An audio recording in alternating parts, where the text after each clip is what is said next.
for my bases for my minis because I've been wanting to get some, and so I got some. And they had the D&D Magic cards there, of course. And I was so tempted to get some, but I didn't. And now I really, really want them after seeing how amazing they are. Oh, it's so good. It is a slippery slope because we have such a love for D&D, and then you're getting the Magic cards, so it's like a physical, tangible thing. It's like miniatures. Speaking of which, my Reaper order is coming in tomorrow. Ooh, the purple worm's great. Oh my gosh. Oh, that's so cool. We'll get started in just a moment, everyone. I love this first-time chatter notification we get now. That's a new feature they've added. Good to see Crimson Death. First-time chatter. Oh, Johnny resubbed. Hey, Johnny. Yes, we will be having some Tailspire goodness later today as well. Thank you for the sub. Good evening, all. Yeah. We're getting started just a couple minutes late as we work through a couple of last-minute technical items. But Johnny, what'll be fun today, too, is you'll see kind of how we operate here, if you're able to stay on for a bit, using both physical and VTT. So melding Tailspire with minis and terrain, which, some of our shows are completely Tailspire, some are completely terrain, some are mingled. And I think tonight, depending on what the players do, this will be one of those mingled shows. Should be fun. So anybody, we'll be getting started just here a minute. We've got some fun stuff to do tonight. We got a couple of giveaways as well. And I'm joined, as always, by my stellar cast. Question, everyone. Yes. So I watched a portion of last week's episode. Okay. And I noticed a few things, but anyways, so Gimbal gave 15 coins. Yeah, and he got them back. Oh, got him back. Okay. That was given back to him because Grunab covered everything for us. And so then Gimbal decided to give 20 gold back to the bartender. Always up the ante. Yeah. Yeah. And then he gave 80 back to Gimbal. It has just gotten crazy. The bidding war that happened. Mm-hmm. So the amount of gold that we ended up leaving with was 265. And platinum. Was there any damage or rest or anything? We had a rest. We had a rest, yes. And then Ren used... Ren used the channel energy before we rested, if I remember correctly. Full HP. So yeah, he healed everybody up before we rested, and then at the start of the next day, we had we talked for a bit, and then we went off into the sewers. And it ended.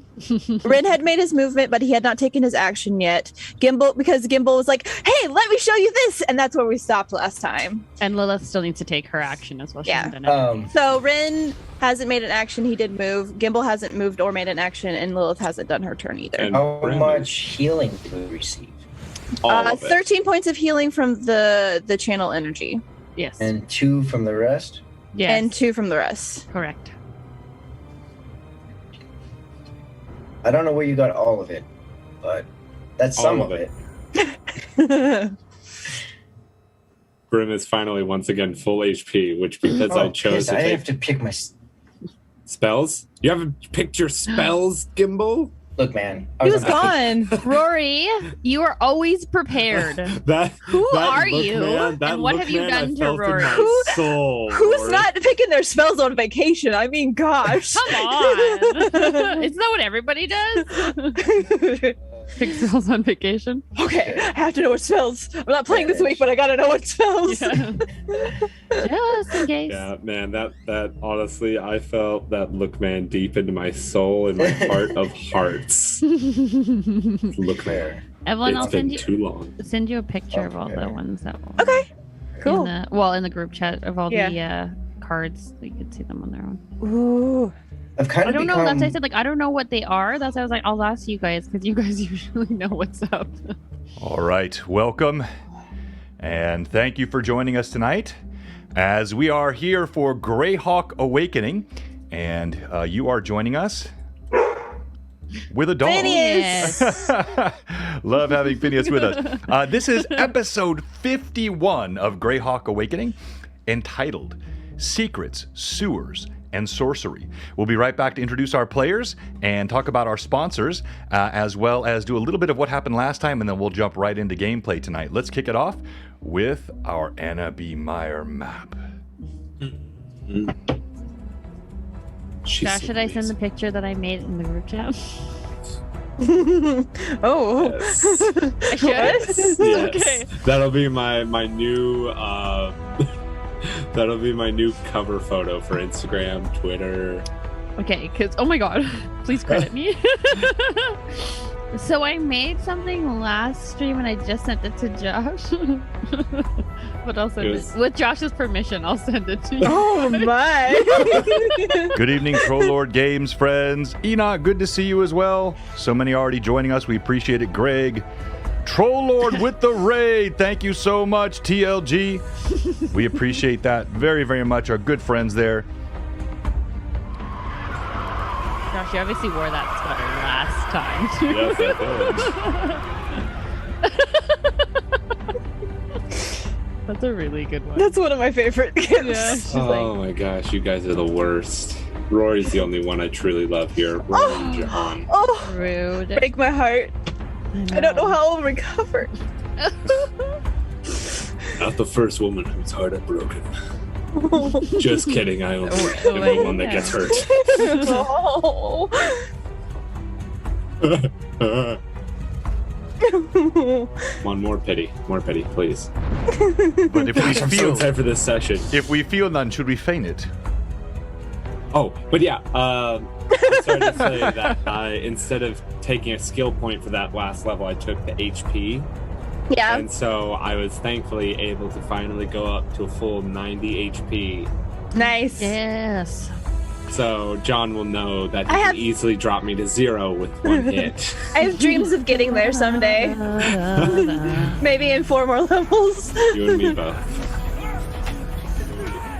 Oh, you mean health. Gotcha. It's probably going to take me more like 5 levels since I'm a ranger. Oh, man. That's one of the things I'm worried about with my next character is I'm like, oh, yeah, HP. I'm a frontline fighter. Wait, no.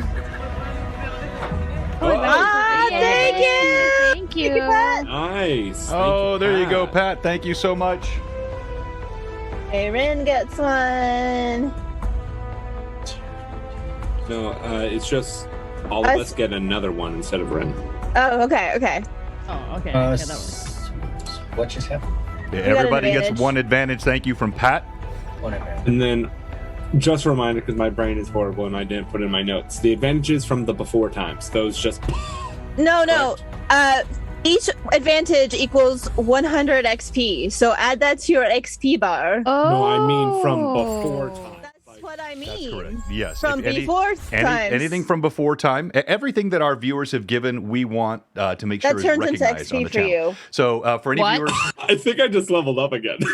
Well, you don't level up in stream, so but yeah, it's your next each rest. advantage equals 100 XP. So for all of our viewers, with our system now, where you can give advantages, you can give inspiration, different things that you can contribute to the party, but we limit the number that can happen in a session so that we're not unbalancing the game. So each player can get 5 of those. DM technically has no limit, but if it ever got to the point where I was getting more than 25, because there should be, because I'm rolling for each player when we have combat as an example, then we'll handle that. But I think right now we got a pretty good system. Now, at the end of the session, that's wiped away, so they don't get to carry them over. However, anything they have left over gets converted to experience points. That way, even if you as a viewer, let's say you give an advantage to the player and they don't need to use it before the end of the session, it doesn't just go into the ether. It is converted to experience points to benefit the player that you intended it to benefit. All right. And that works for inspiration too as well, guys. If you get inspiration, because we get max of 5 of those as well, those convert to the XP. That is correct. All right. So we got a few things to go over, and then I want to jump right into some gameplay tonight. I'm excited about the session. It's going to be a lot of fun. We are going to be using a combination of physical terrain and minis, and also the amazing Tailspire tool tonight. Depending on what the players do, where they go, will determine how much of each and when it happens during the session. I have been battling technical gremlins all day today. So I am down a cam. You will not get the normal multiple view stuff that I've been doing when I'm doing the physical train. It's going to be a single camera. I'll be kind of one-man banding it tonight, but we'll make it work. I also have something very exciting right here. I've been sitting on this. I've been sitting on this for a week. I got it from Manda, Mystical Unicorn. Our amazing, we have so many generous and fantastic fans here. Fan art, we're going to show some of the fan art over the last week. The giveaways that were provided for us for the charity stream shortly. People that create, Getting Ancient Gamer with all the books. As soon as I start mentioning names, I've got some ridiculous, so many. If I didn't mention your name, it's because there are many, and I'm just so thankful. But this came last week, and she said I couldn't open it till on stream tonight. So I'm going to open this either right before or right after the break tonight, and we'll see what's in here. But thank you, Manda. Assuming, again, it's not a box of microfine glitter like Rory gave me. Yes, it is. All right. So let's watch live as John opens a box of glitter that explodes in this room. All right. So let's quickly go through. I want each of you to introduce your PC. And then I want you to talk about a sponsor, and so we're going to let you guys kind of go one by one. And Josh, we're going to have you go first. Oh, we got a hype train! Thank you so much, everybody. Already got a hype train going. We appreciate it. Right. So Pat also gave advantage to Phineas. Group. And Ancient Gamer gave group initiative to you guys. That stinks. Okay. So, Josh, need it for those stupid sponsors. Josh, you go ahead and get us started and introduce the sponsor of your choice, and then your character. Pick a sponsor, any sponsor. I know which one I'm going with. Okay. Hi, guys. My name is Josh of NPC Voices. Is this also where I talk about stuff I'm a part of? Let's do that at the break. Just character stuff. Hi, guys. It's Josh of NPC Voices. I play Brimstone. I'm a half-ogre fighter. 7.5 feet tall, still growing. Give me some time. More milk. 7th level. In a little bit, I'll be 8th level whenever we get XP at some point. You just got it a couple of weeks ago, you whiner. I know. I'm so close to level 6. By the way, real quick, thank you, Canadian Ancient Game already. Then Robert, thank you for all the gift subs and Speaking Beast for the cheer. Speaking Beast, that can be an inspiration for anybody you would like it to be for that 300. And you gave it another 300. Thank you so much. So just let us know what you would like us to do with those. All right, Josh, continue. Cool. And the sponsor I'm picking, because I love them, are Mantic Games, the incredible creators of Dungeon Crate, Encounter Crate. Terrain Crate.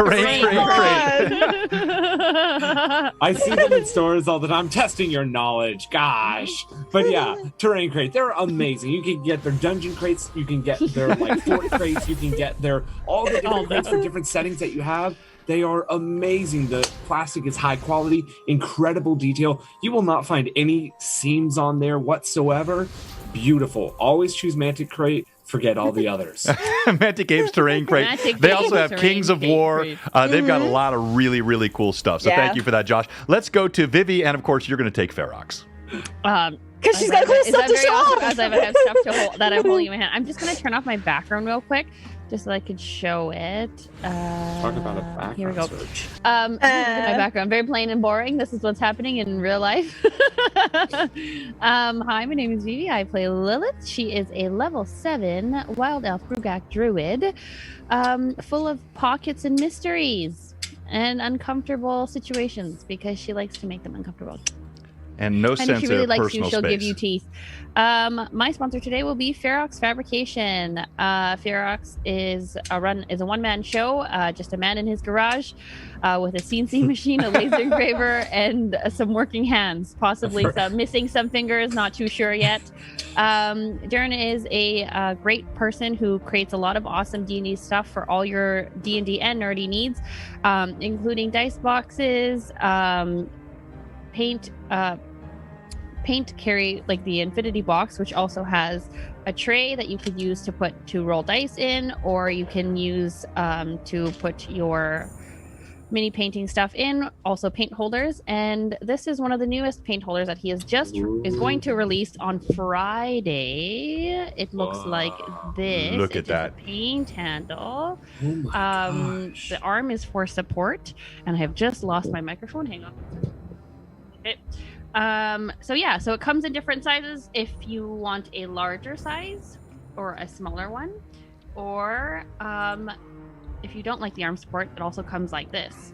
The paint holders are awesome. You can rotate them at the top for easy access, and they're perfect for hot swapping because there's a magnet on top, so that works really great too for things like that.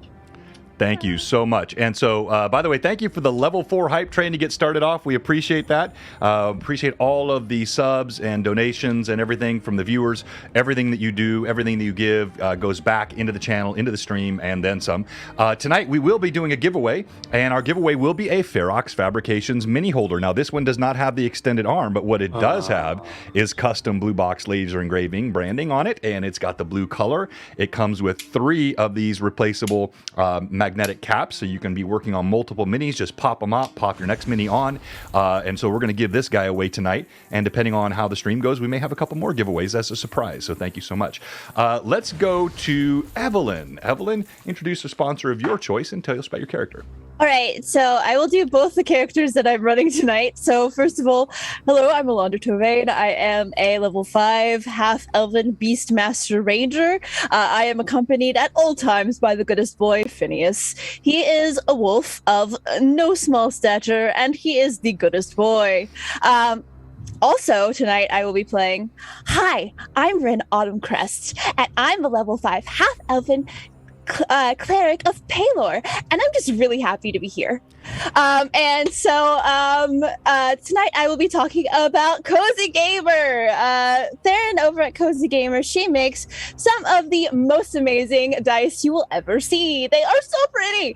So if you love beautiful dice of plastic ones, she's got metal ones, she's got gemstone ones. If they sparkle and shine and they make those very satisfying click clack noises, you can get your Cozy Gamer dice over at her website right there. Link is in the chat. Boom, nailed it, well done. But you forgot to say with Rin's introduction, monsters. Also, monsters. We got a little Canadian love happening in the chat right now. And for those of you who don't know, our own Vivi here, who plays Lilith, she is from Canada. And all right, so Rory, who would you like to talk about, and then tell us about your character? So I'll go with Anna B. Meyer. And before I go on to that, so Vivi, Evelyn can pop that into the chat. I am playing Gimbal, a level 7 wizard of 3'1" stature and many, many mysteries, including a very amazing endless pocket. Very nice. And Anna B. Meyer, the creator of legitimately amazing maps. I don't know. She's not one of our sponsors. No, she's not a sponsor, but I'm actually glad you did that. I would still give it, though. I thought she was. But she did make the map. Frederica Draw is. Yes. That's why you got confused. But let's talk about Anna B. Meyer, because she's in the chat quite often. It's her map you saw earlier. She is a fantasy campaign cartographer par excellence. She's also a regular now on Sunday nights, I believe, on Jay's show, talking about all kinds of fantasy map making. And she doesn't just do an excellent job with the tools. She really understands cartography basics and proper topology and geographic features and how they relate and what's realistic in terms of terrain configurations. Fantastic knowledge. Frederica Draws, who we was just mentioning, she does all of our artwork. So all the art you see on the screen today, including the oversized Rin Autumncrest, because Rin is on vacation today. You can see him. Thank you for following us, Count Jacula. You are now part of the Mad Chatters, the most elite Twitch chat in all of D&D. And so we appreciate all of those sponsors. Mike Disney, incredible artist. The Art of Mike Disney is his Instagram. He's got a regular Twitch that he runs, Art of Mike Disney. He streams painting in the morning. We're going to have him back for a mini painting session here very soon with a couple of our other artists. We just gave away one of his scarns last week, and so we appreciate all of our sponsors for everything you do. Now, quickly, we need to go through what happened last time. Evelyn, we were a little bit behind because of the technical gremlins I was battling. So just give us as a brief what happened last time as possible. All right, so at the beginning of the session last time, Bryn brought the whole party down by asking everybody how they wanted to be dealt with if they died. And that was a way summer. Rin and Cole gave their feedback and let him know exactly what they wanted to do. And Alondra, like the very uncharismatic character she is, who does not enjoy confrontation, kind of avoided the subject at all costs. And after that, we talked about a little bit about what we had done in the previous day. There were some potions and made and arrows bought and other things purchased. And Brim had a big serious conversation with his dad, and it was a very moving moment, and it was just it was lovely. And after that, we set off into the not nice part of the city and made our way down into the sewer. Rin was very much complaining about the smell, and and a lot of people had to make constitution checks because they decided to take deep breaths. Alondra actually spotted two very strange creatures and pointed them out to Brim and then disappeared back at the back of the pack. And then combat ensued with these two very strange creatures. A couple of actions were made. A giant centipede was summoned. Brim lost his armor, and that's where we ended last time as Gimbal began to cast a spell and say, basically, hey guys, look at this. Nicely done. And Gimbal, we'll let you decide what this was. That's just how I ended it. It's just hilarious because he didn't forget. Hey, look at this. It's like, hey, look at this. The whole These spells that I do so not have no prepared. pressure, but you got to have something really good for this. All right, now, last last thing before we get started. We're like, ah. Last thing before we get started, I did mention some members of our community, and I didn't want to neglect to reference, not a sponsor, but a fantastic contributor, regular on all of our streams, Pat Draws. And he did this. He did a full color of Rin. And so I'm showing this today because in honor of Rin, who is on vacation, he's being played, as you saw, by Evelyn. But yeah, I heal and I know things. That's what I do. And he does this kind of stuff on the fly during our streams. We always appreciate it. All right, with that said, let's go ahead and begin with Greyhawk Awakening, Session 51, entitled Secrets, Sewers, and Sorcery. Party, you are, as mentioned, mired in the sewers beneath the Free City. After crawling that short ways, you encountered the creatures that Evelyn just mentioned. And I'm going to make a clarification just so you're aware, Brim. While in that first round and a half of combat, your breastplate was attacked by one of these creatures. I indicated the entire armor. That's not. I shouldn't have done that. What happened is you've had sufficient caving and corrosion on the front of the breastplate that is removed from your armor class for all frontal attacks, but it is still attached to your shoulders, at least for the moment. And so you still have the effective full armor when you're being flanked, although of course you have your other flanking penalties like, dexter, flat-footed, all that. But you still have a breastplate in the back. You just have nothing right here in the front of the chest. And as we jump into combat, these two creatures stand on either side. Now, as Lilith's giant centipede comes from the opposite side, Gimbal lifts his staff aloft and gathers everyone's attention, and we'll pull it up here on the cam so you can see. And so just for the benefit of the viewers, and let me just angle this up a bit. This is, again, part of the funky stuff I'm dealing with because I don't have both my cams up today. But here is Brim, the half ogre. Here is the party following behind. One rust monster is on Brim's flank. One is on the front of Brim, and the centipede is here behind. And so with that, we go to you, Gimbal. Also, DM, that was my centipede, not Lilith's. Oh, I'm sorry, that's what I meant. So We can both summon animals. where exactly am I in this? So you're kind of toward the back of the group, Okay. so you can see yourself right here. And I can see the rust monster. You can just barely see the tentacles of the one on the left that is behind Brim, as it's turning and pivoting to face the centipede. You cannot see the one on the front. No, actually you can, because it's still attached to Brim. It's latched onto his breastplate, so you can see that one on Brim still attached to his breastplate. Okay. And do I recognize what rust monsters are? As far as, like, I legitimately don't know what they are. So are they? Yeah, go ahead and Gimbal know what it is? yeah, do a knowledge nature check for me. Okay. Skills, knowledge. Come on, dice. I hate that so much. I did not know. Woohoo! Nature. 21. Yeah, you have some knowledge of these creatures and lore. Now, of course, you've also observed what just happened. You saw the corrosion occurring almost instantaneously as it latched onto Brim's breastplate. You don't have an advanced knowledge or study of them, but you definitely are aware of what these are. That it's an actual thinking, breathing creature, correct? Correct. Okay.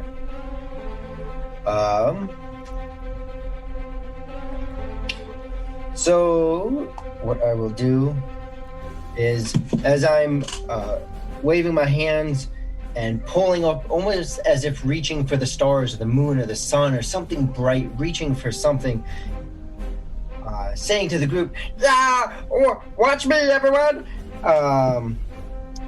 I guess. I pull together and thrust my hands forward as a burst of light is cast. I cast Flare, which is just verbal. This cantrip creates a burst of light. If you cause the light to burst in front of a single creature, that creature is dazzled for 1 minute unless it makes a successful fortitude save. Sightless creatures, as well as creatures already dazzled, are not affected by a flare. Okay. Yeah, so these creatures, they do operate primarily off of antenna sense and smell, but they do have eyes. Okay. So go ahead and give me your DC. Okay, and... Hello, Motivated Jackal, my amor, Porteous. Thank you, DC Padros. would be- I don't know why I look like I need cheering up. I'm in a good mood. Wrestling tech, I guess. would be level, right? So that's 7 plus my intelligence modifier. So Yep. that's 3. Plus 10. So it's a DC 20. Yes, DC 20. Okay, and give me the effect again. Dazzled for 1 minute. Yeah, okay. All right, so you see the one that is attached to Brim, it's got its head so buried in his chest and in his armor that it has no effect. But the one that is to the left, you see it kind of staggers as though it's been startled by what it's just seen. Who has not gone this round? Ren has not gone. He moved, but he did not get to do anything last time. Okay. I have not gone as well. All right, so let's go Rin, and then we'll go Lilith. All right, so Ren is going to say, all right. And he's going to take his holy symbol, and he's going to hold his hand out, and he's going to say, okay, Palor, help my allies. And he's going to cast prayer. And Very nice. give everybody a +1 bonus on your rolls. Nice. And that's saves and attack rolls and attack rolls, weapon damage rolls, saves, and skill checks. So it Very includes your nice. weapon damage. And the both of the rest monsters take a -1 on all of those things. -1. nice. Okay, well done. Lilith. As you see Lilith, she will begin to shrink in size, height-wise, and then through the water, the gross water that's on the floor, and swashing around, Lilith will wild shape into a crocodile, and she will move in between the legs of the first creature and try to make her way to Brim. All right. Now, I know you've only done this because you're all continually testing me to see if you can find a mini I don't If you have the minis. And I think Yes. you have just succeeded. I do not have an... To be fair, last session I did ask if I could do it, so you should have been prepared. I heard the death llama. You had a whole week to get a mini, John. John. Come on. You have the velociraptors you could use. Yes. That's a good idea. I could use that. No, what you... Where the dinosaurs on the table. What you talked about was the death llama. That's all I heard last time. All right. So... All right, Death Llama, right? Yeah. I forgot about that. Bring it. All right, so just so no one gets confused. All right. Yes, this is going on the table. Yes! But this is only because I don't have an alligator. This is going to be my alligator. They're both dinosaurs, I right? swear. Kristen, if you're not watching, What is it today? Somebody make a note. July 27th at 5:30 p.m. A dinosaur appears on BlueBoxRPG. Lies, all lies. You're welcome, folks, for making your dinosaur blue box dreams come true. You're a dork, you know that? All right, here we go. Let's roll initiative. And I think I got Rin an lost it advantage, last right? time. I've got an advantage. You've got 2 advantages. Rin lost the roll Okay. last time, so it goes to Lilith. Let's go, Lilith. Oh, my turn. Okay. Yep. And we do have a we plus 2 if needed, but you can call it after the roll. After? Okay. Mhm. I have a 3. I have a 4. So you can use the plus 2 now, and we could win advantage, or Okay, yeah, we'll use it. All right, you have initiative, not advantage, so you have 1 initiative. initiative. And let's go to Brim. Brim, you have this thing. You can hear it as it's devouring the armor right off of your body. I want to try and just grapple it and just throw it against the wall, or like grapple and just grapple it. I want to grapple it. All right, so you drop Reaver. Reaver drops in the muck of the sewer. The waters are not flowing, very fast here, so it's not going to carry the blade away or anything. But it splashes. You're going to have no difficulty at all getting your hands on this creature. It's right there on your chest. It's not moving. I don't even really see the point in it to hit. And really, there's no point in a strength check. Just to be, to make sense of this. This creature is not latched onto you. It's latched onto your armor. You are far stronger than it. It's pretty small in your hands. So I'm going to let you do that, and that'll be a quick action, right? So you now have it in your hands. I would like to just hold it out from my body and just try and get it away from my armor. Okay. And then I'm going to have you make a grapple check to hold on to it, because it is wriggling, it is wet, and so you're going to roll against its CMD. So go ahead and make your roll. And so this would just be grapple. So that is going to be a... You have prayer for 5 rounds, by the way. Oh, okay. So plus 1, so that's perfect. 15 plus... So 27. Oh yeah, no problem. All right, yeah. This thing again. Your hands are massive. You practically encircle it, and so it's writhing in your grip. Tentacles. It does start trying to pinch at you. So it does have the little. So it's still gonna do something to you. But you've definitely got a hold of it. All right, let's go to you, Evelyn. Tell us what Phineas is doing. Tell us what the centipede is doing. All right, so Phineas is going to attack the same rust monster he attacked last time, which was the one that was it. Oh, things have moved. Oh yeah, wait, I just gave you a different angle. Okay, so there was a rust monster that was directly in front of Alondra last time. That was the one that Phineas was attacking. Okay, all right. So we'll put that here. That's the same one that your centipede is on. Okay, cool. So they both can attack that one. Okay. So I'm gonna do Phineas first and let him take both of his attacks. And actually, he has an advantage, so he's gonna do his first attack at advantage. Okay. So let's see. We'll do these 2. That's a 21 to hit. That hits. All right, and then for his second, that's 19 to hit. That just misses. Okay. So just one. So that's 2d6. Okay, that's 16 points of damage. Wow. All right. Yeah. So, Phineas. Oh, actually, I forgot to add the +1 from the prayer because he gets. So it would be a 20 on so those. then that hits. Okay. So then that one is that's 15. So 15 on the second one, the damage. Okay. Well, once again, Phineas, tell me what it looks like. Yeah. So Phineas, just kind of annoyed by this really weird creature. He just kind of bites into the carapace as hard as he possibly can, and just lets it kind of snaps between it, pop basically between his jaws, It does exactly that. Kind of splatters in all directions. You see Phineas. It doesn't taste good. Yeah. He starts shaking his head and wriggling, trying to get it off. The centipede, its arms still kind of wagging around, looking for what to do now. All right. So with the centipede, which way is Brim holding the other rust monster? Is it on his other side? Yeah, exactly. Now, Okay. I'll say this: your centipede would be uniquely capable of going up that wall and around in one round and still attack. That's sort of its nature. That's what I want my centipede to do then. All right. I gotta find its bonuses and stuff. 1 second. It comes Plus across. 28 to hit. I will let it go ahead and move to the flanking position. Ooh, it is that yeah. quick along the wall. And so now, Giant centipede.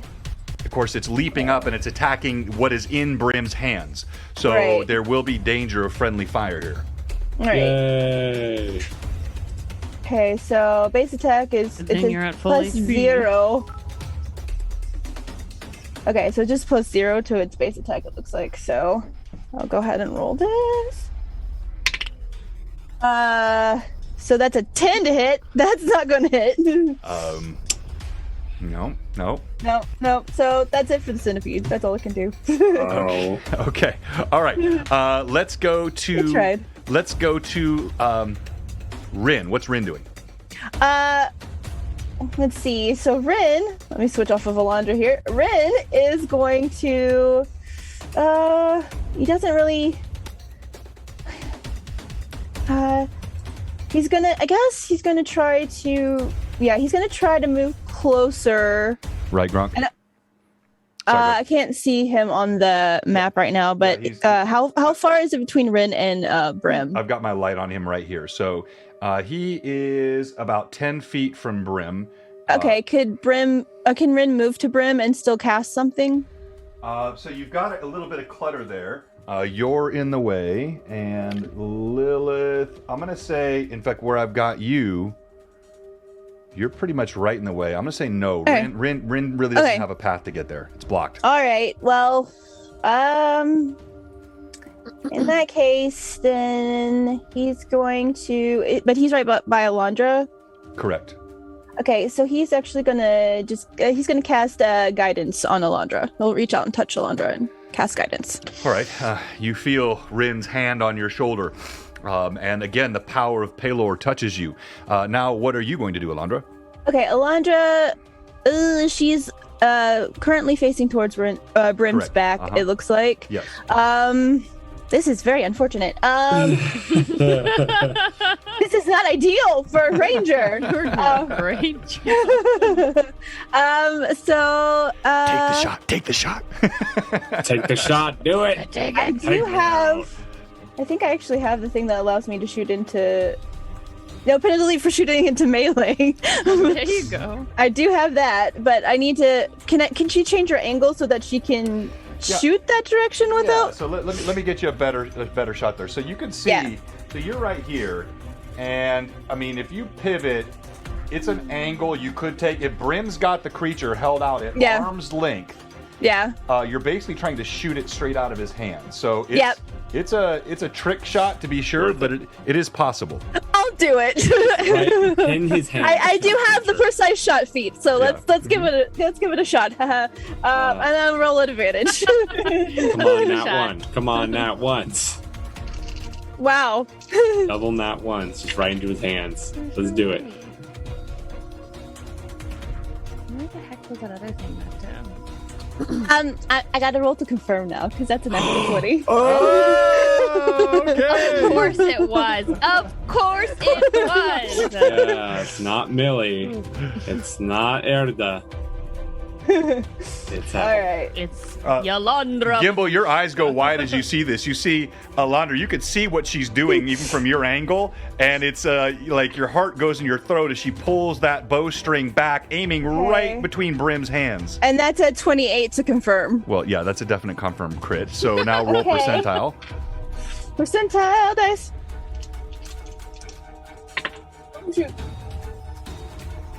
That's a 53. 53. All right. That is a level 6.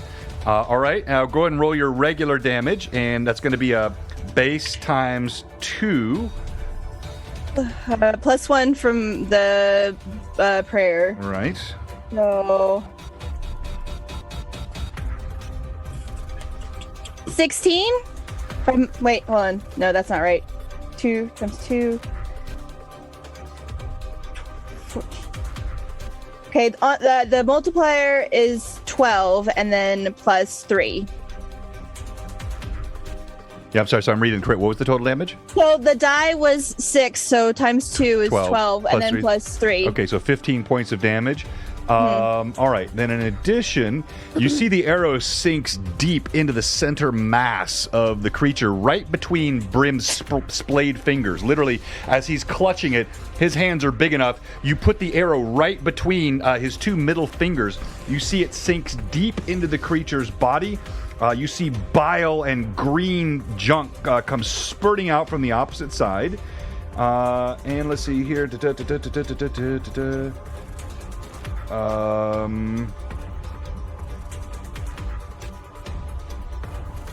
All I ever wanted was to love you. The arrow comes out the opposite side, through and through, clatters to the opposite wall. Brim, who is squeezing it, it collapses in his hands and splatters everywhere, and all is silent save the gurgling of the sewer and the snick of the centipede.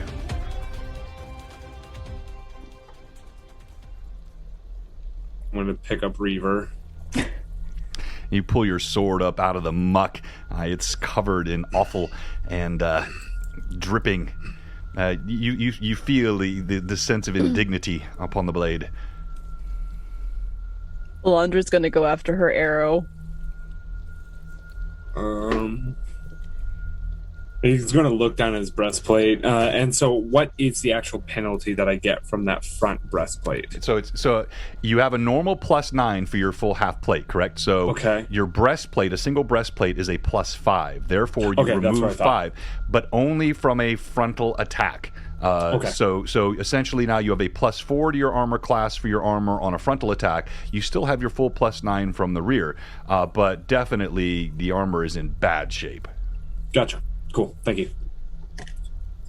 Well, that sucked. Where's Lilith? And with that, you'll feel Lilith Velociraptor. Crocodile. Just kind of like give you like a tap with her tail as she kind of like whips her tail around. She'll just kind of tap you with her tail.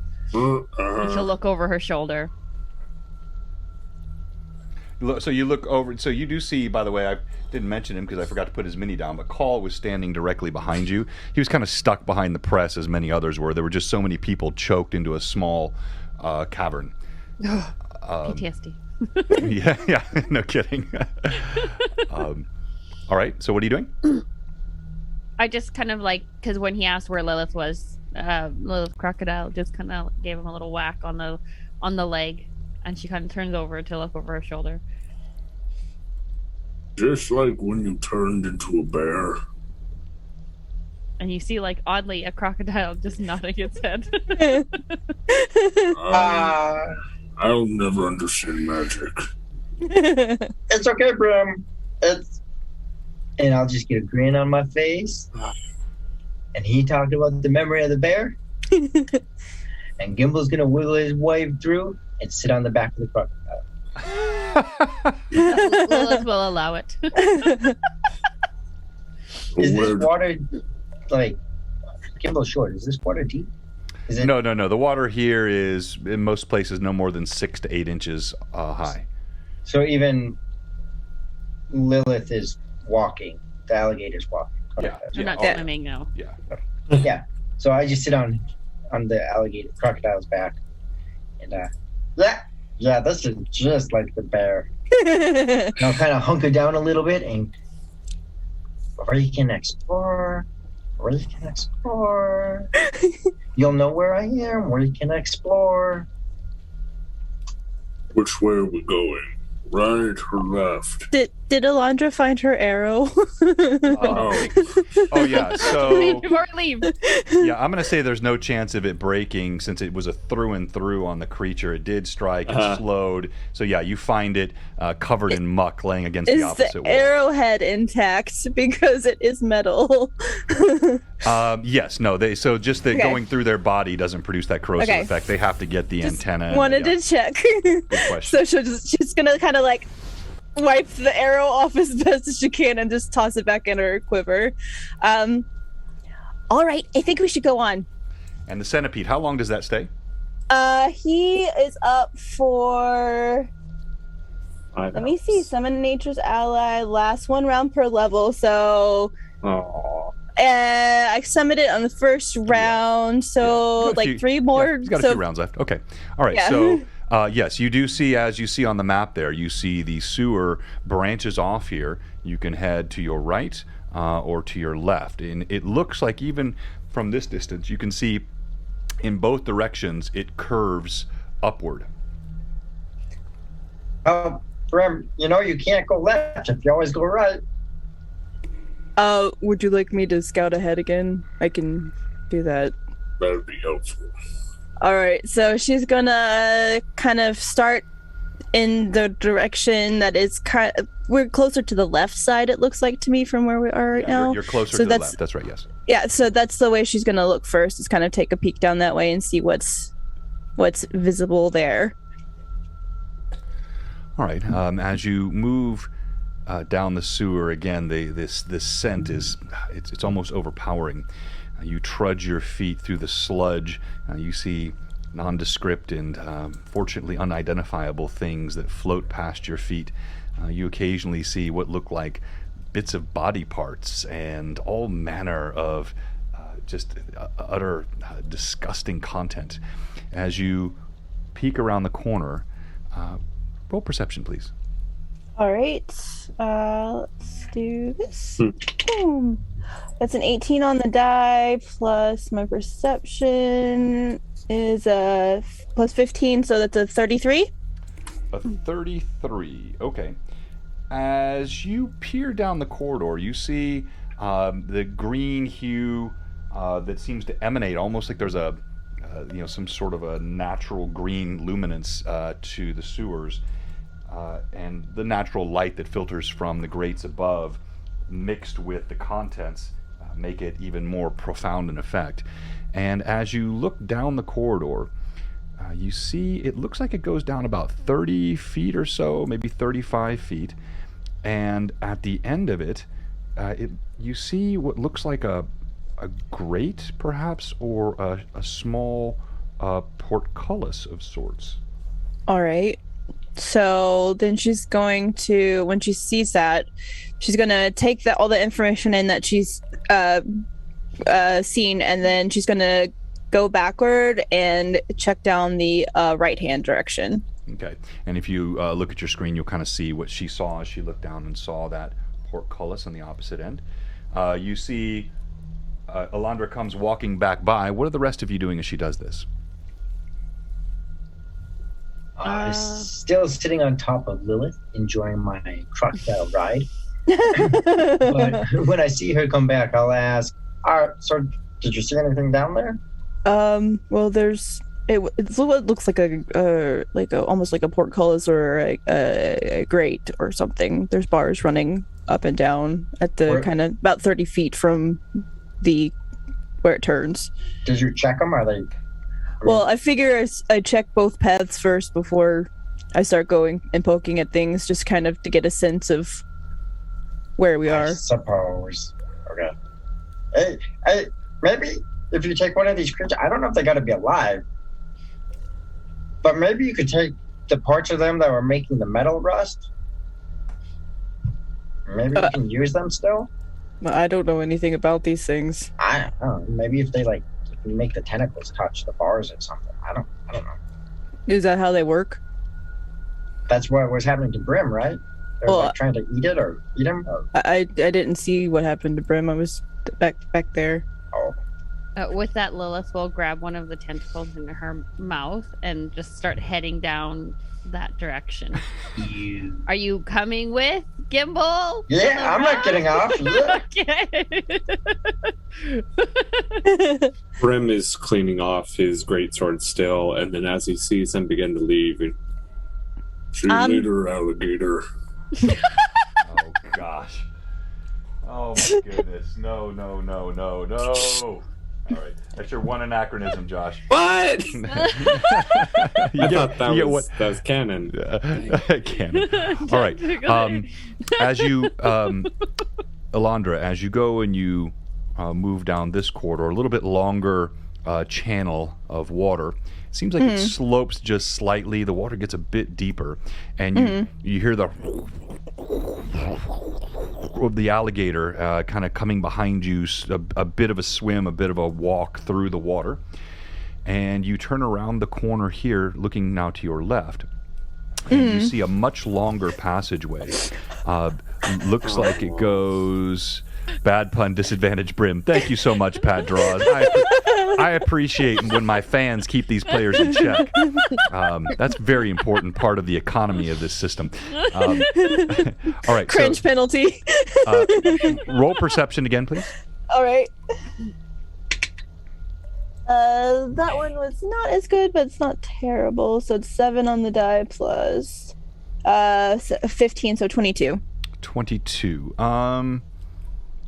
No, I mean, it's definitely a longer passage, and it looks like there might be an indentation or something about 30 feet up on your left, but you can't make out what it is from here. All right. And so Alondra turns around and sees not raptor, a crocodile, Lilith. Okay. All right. So again, disclaimer for all of our viewers. It looks like a crocodile on my screen. It's not. It's an alligator. That's the only mini I had to work with it.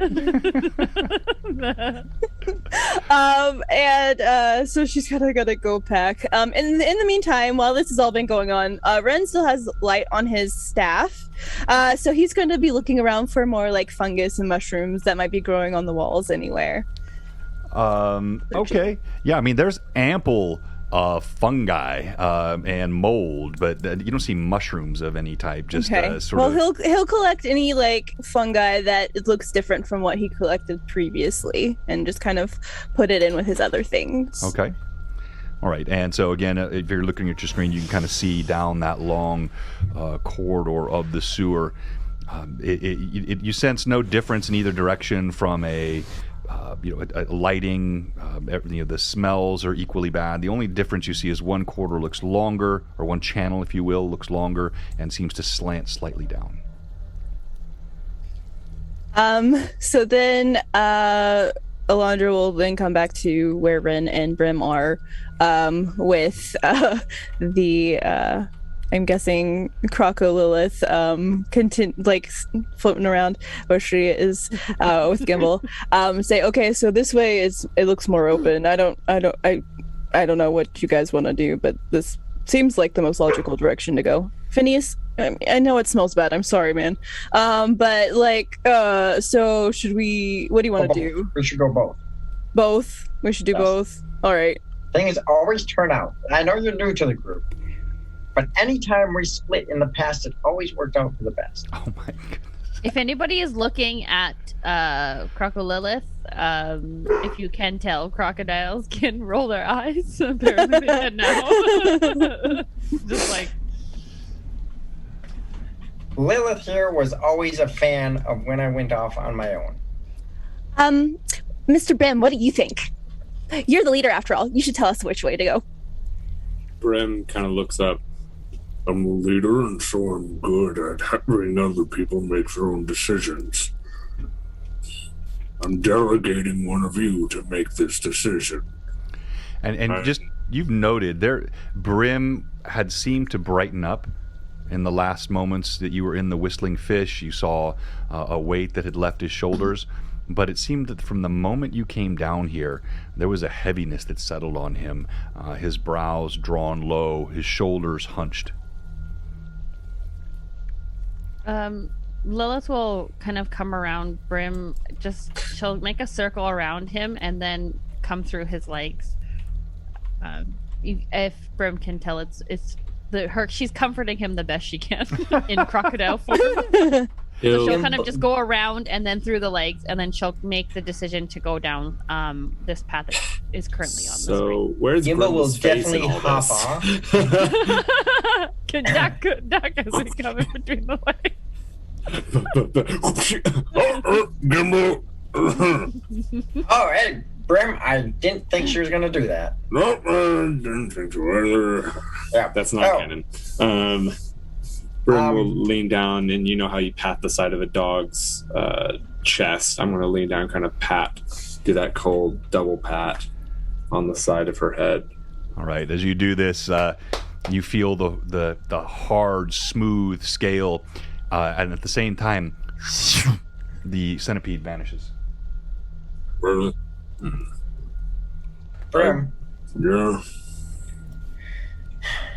didn't you say that... Didn't you work... Down here. Yeah. Yeah, so don't you know these tunnels? Some of them. They're hard to remember at times. They're memories that I've pushed away. And he's going to look back at the intersection they were just at. Do you recognize any of this? Briefly, yeah. I'd say we should go left. Where the bars are? Yeah. All right. Sounds like a plan to me.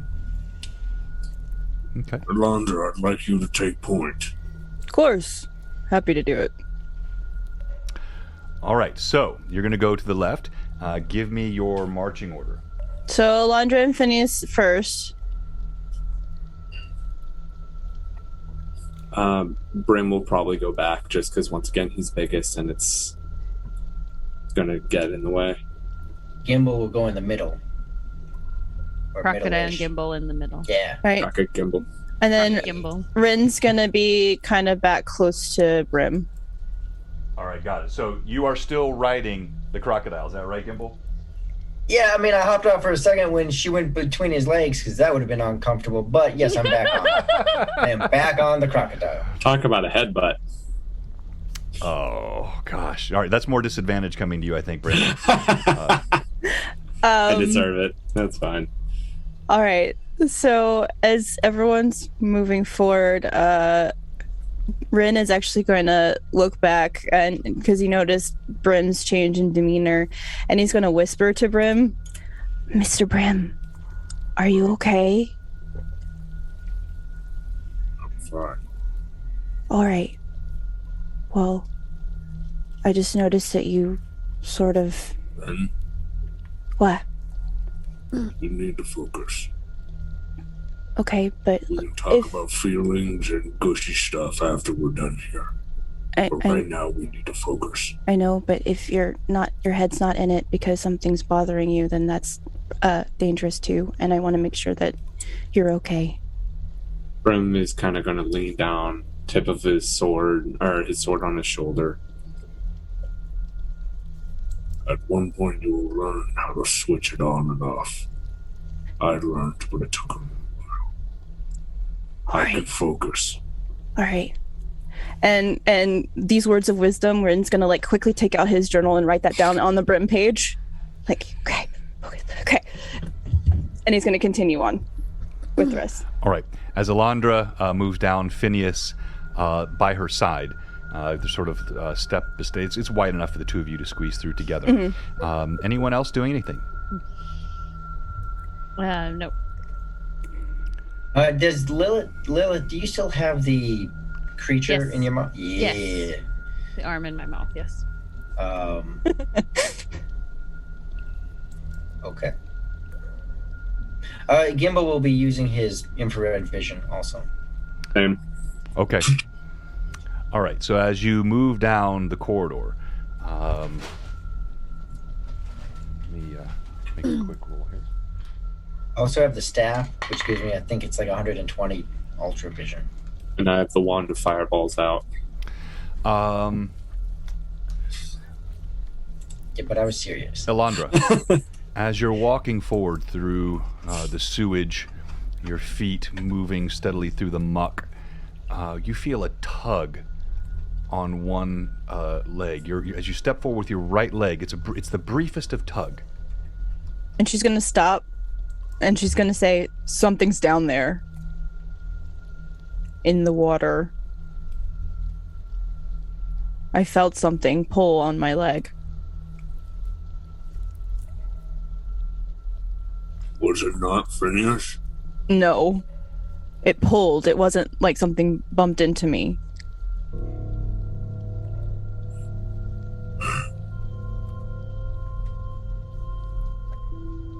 Brim's just gonna kind of ready his great sword. If anything's gonna pop out. You don't see anything. There's nothing moving. Gimbal is on his knees on Lilith's back. Alondra's actually going to go ahead because she felt that tug. She's going to go ahead and pull an arrow and actually have it laying against her bow with her bow toward the ground, like the water, but towards that direction in case she feels it again. All right, roll d20, please. All right. All of us? Or just... No, just her. Okay. Sewer Kraken. That's a 7 on the die. A 7 on the die, and I'm going to call this active, not passive. As you look down, you see there's actually something silver, like glinting, at your feet. Can I take a closer look at it? Yeah, you look down. It's a piece of wire. Oh. A tripwire? She's gonna think that's a little odd, and she's going to see if it connects anywhere else. See if this is some sort of trap set. Yeah. So as you look down, all of you see this. You see her stop, and she begins to investigate at her feet. And as you do so, you see it is in fact a wire. It's a thin piece of metal wire that looks long enough to have strung across. But you don't, as you look to either side, you don't note anything that it would have, yanked or connected to. It just looks like a piece of wire that was strung across. Is it just kind of laying there, or? Yeah, now it's just kind of laying. It's kind of slowly moving, and it'll kind of catch the water, and the flow of the water will pull it, but then it'll catch on a piece of refuse, and it's still partly wrapped on your foot. So it's not taut. It's just it's not taut. So there's some weird like silver wire here. It doesn't seem to be connected to anything, but would anybody know what that would be about? Seems odd to find wire in a like this in a sewer. Give me just a second, hold, and I'll cast Detect Magic. All right.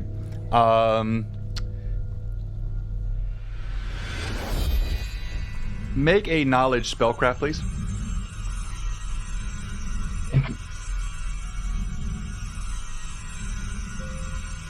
Knowledge.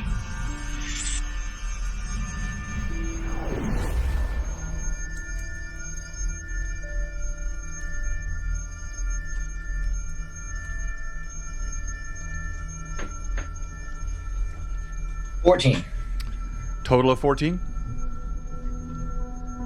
That's a total of 14, Rory? Do you mean Knowledge Arcana, or do you mean Spellcraft? Yeah, Arcana. I'm sorry. I meant Arcana. Okay. So that'd be 16. 16. Yeah, the reason I had you do that, so there's no magic here, but you are sensitive enough to this to feel a residue. There has been some sort of magic tripped here just in the last few seconds. Yeah, so there's nothing magical here now. But there was. And, yep, within the last couple seconds. May have... There's some spells that let people know that other people or things are coming. That might be what this is. I don't exactly know for sure, but that would be my guess. Why would someone want to know if someone was walking around the sewer?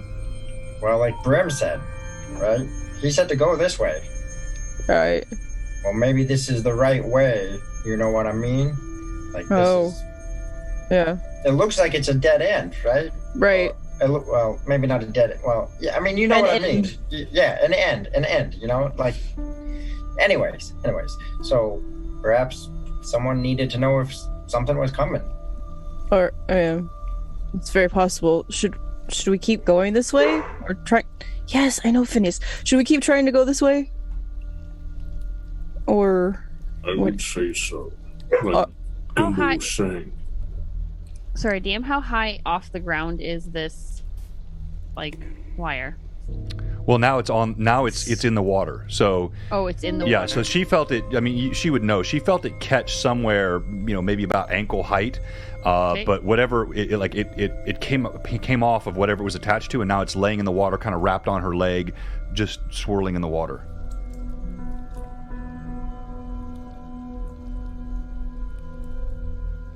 I say we go forward. All right. Well, yeah, sure. And she'll kind of try to untangle her foot as much as she can from where that is, and then continue on Okay. to where the bars are. And she's gonna keep looking. Now that she's aware that something has been said here, just look for anything else around as she moves closer to the bars. If there's any traps or any other whatever this was, because she doesn't know, but whatever this was elsewhere closer, she just wants to keep an eye out for anything like that. And DM, when I cast that, did I only detect it in the area of that single wire, or did I detect it at all further down? Yeah. There was nothing else within your 60-foot radius. Okay. So as you advance on the bars, Alondra, you see they are rusted. They are covered in grime, but you can actually see places where they have been smoothed. Apparently, maybe more recently moved or accessed. But you also see there's something small ahead, moving. Can I get a better sense of what it is? It's from where- tough in the gloom, but as you look, it's small and it looks like it's floating above the ground and moving towards you. She's gonna move back a little bit. There's You all see something. Alondra step back.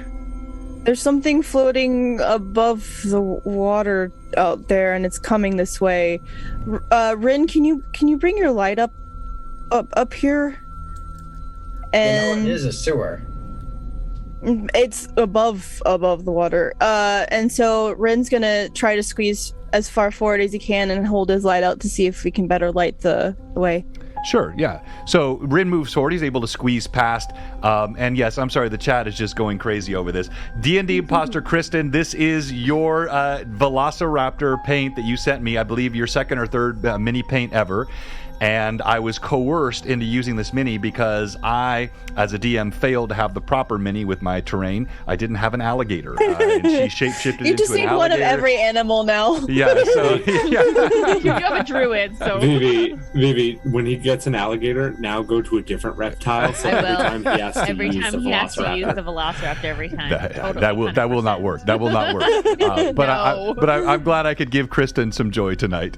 You're welcome. As Rin holds his light aloft, you see the thing's actually moving towards you pretty quickly, and it resolves into an eyeball about this big. Bigger than a human eyeball. No tentacles, just an eyeball, and it floats right through the bars, and it stops, and you see the pupil dilate, and it kind of tilts. All of you see this. What?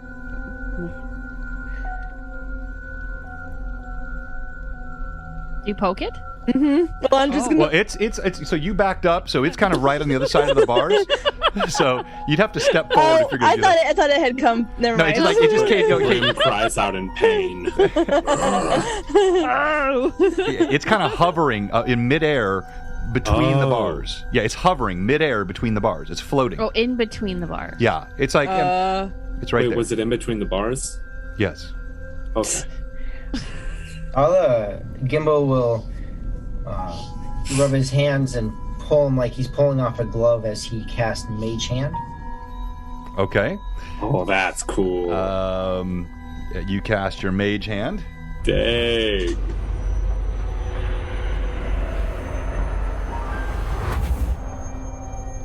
And I will rapidly move it as fast as possible in attempts to grab the eye. All right, let's make an initiative check on that, shall we?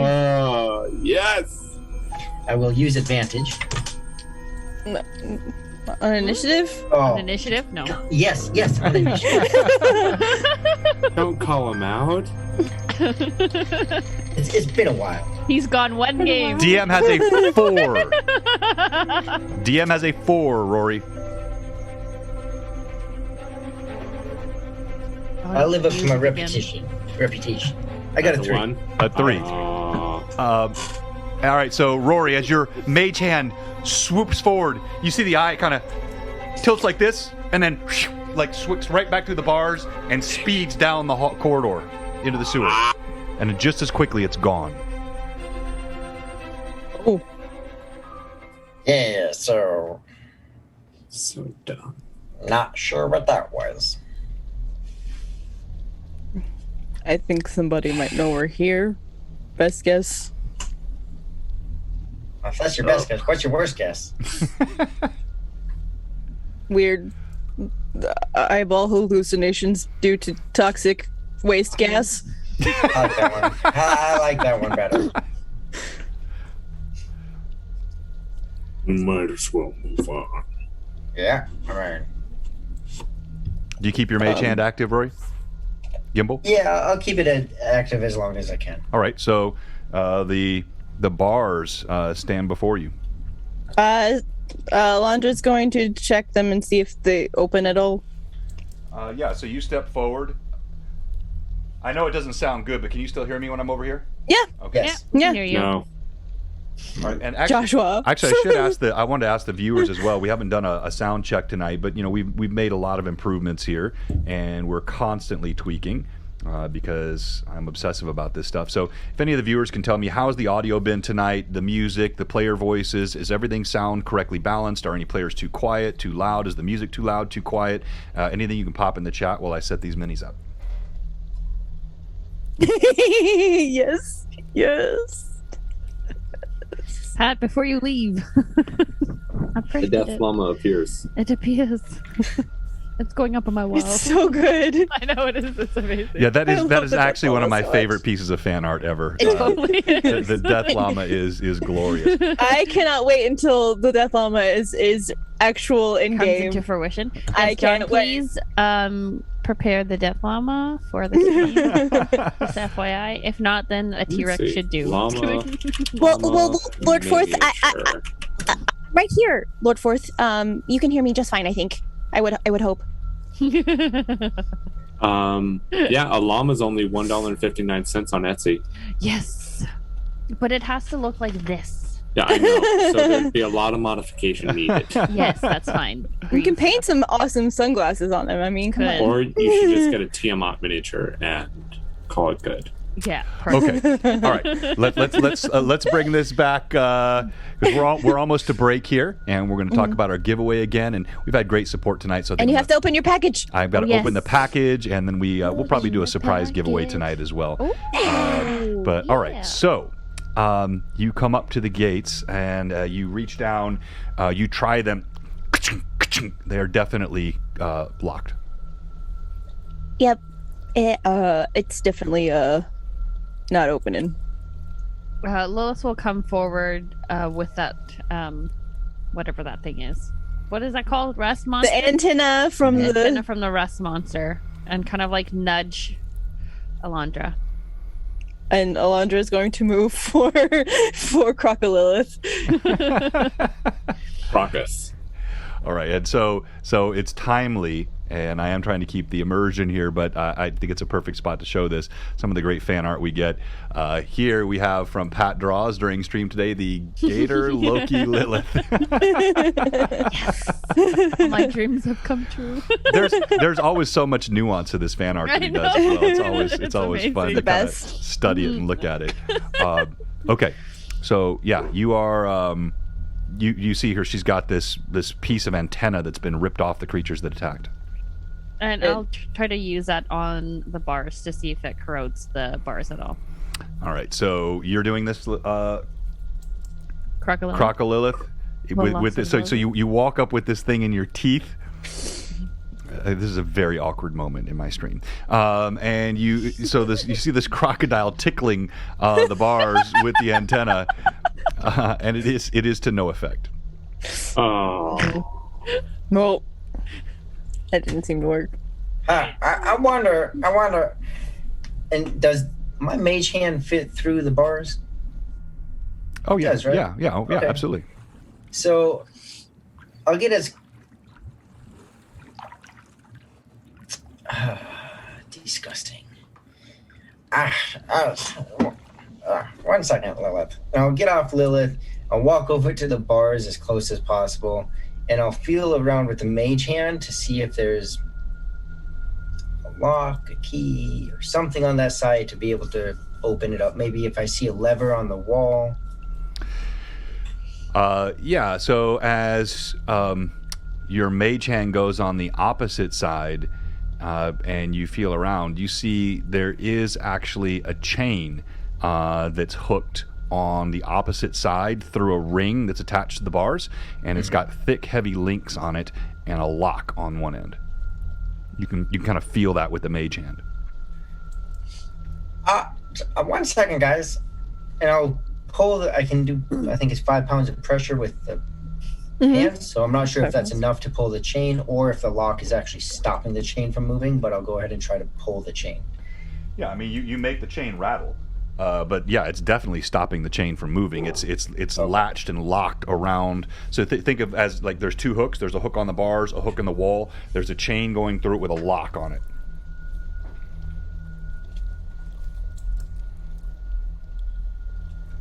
And so this chain looks like it's going to open up this door, but that lock there is kind of stopping me. So not too sure now. That presents a bit of a problem. And I'm going to leave my mage hand over there, but I'm going to get back on top of Crocalilith with my feet out of the water on my knees.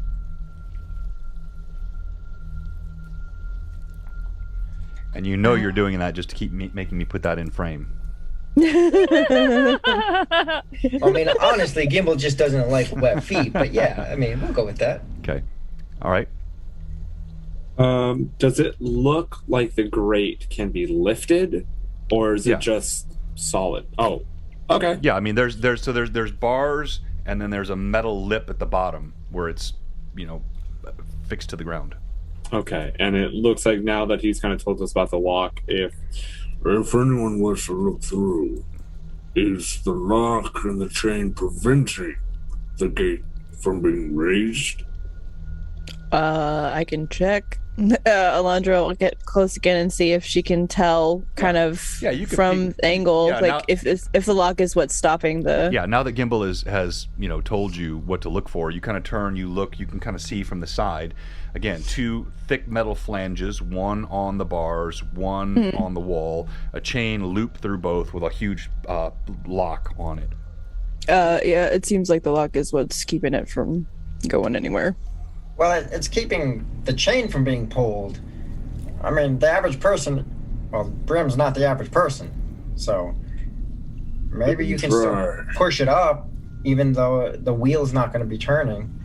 Last resort, Crocus, we might be able to change back, and I know that before she had the ability to heat armor. I wonder if it would work on the bars. That's interesting. But Brim will try and shimmy to the front, and we'll try. Brim does not shimmy. I don't think that's in his repertoire of movement styles. All right, so everybody clears out of the way for Brim. Yep. Brim, be careful. You're going to knock me back into the water.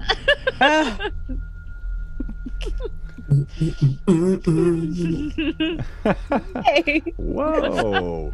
All right, so Brim, as you move forward again, as I described, these are pretty thick bars.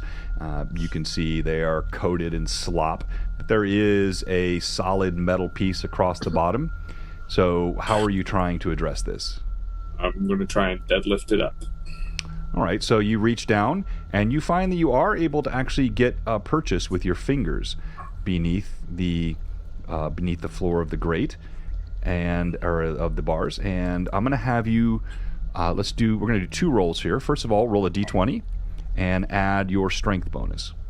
Ooh. Yikes. That'll be a 14, I think, with just a strength bonus. Low roll. Okay, total of 14. All right, Yeah. now roll percentile dice, please. Oh boy. Okay. Which ones to use? Sure. Those ones. That'll be a 76. A 76, okay.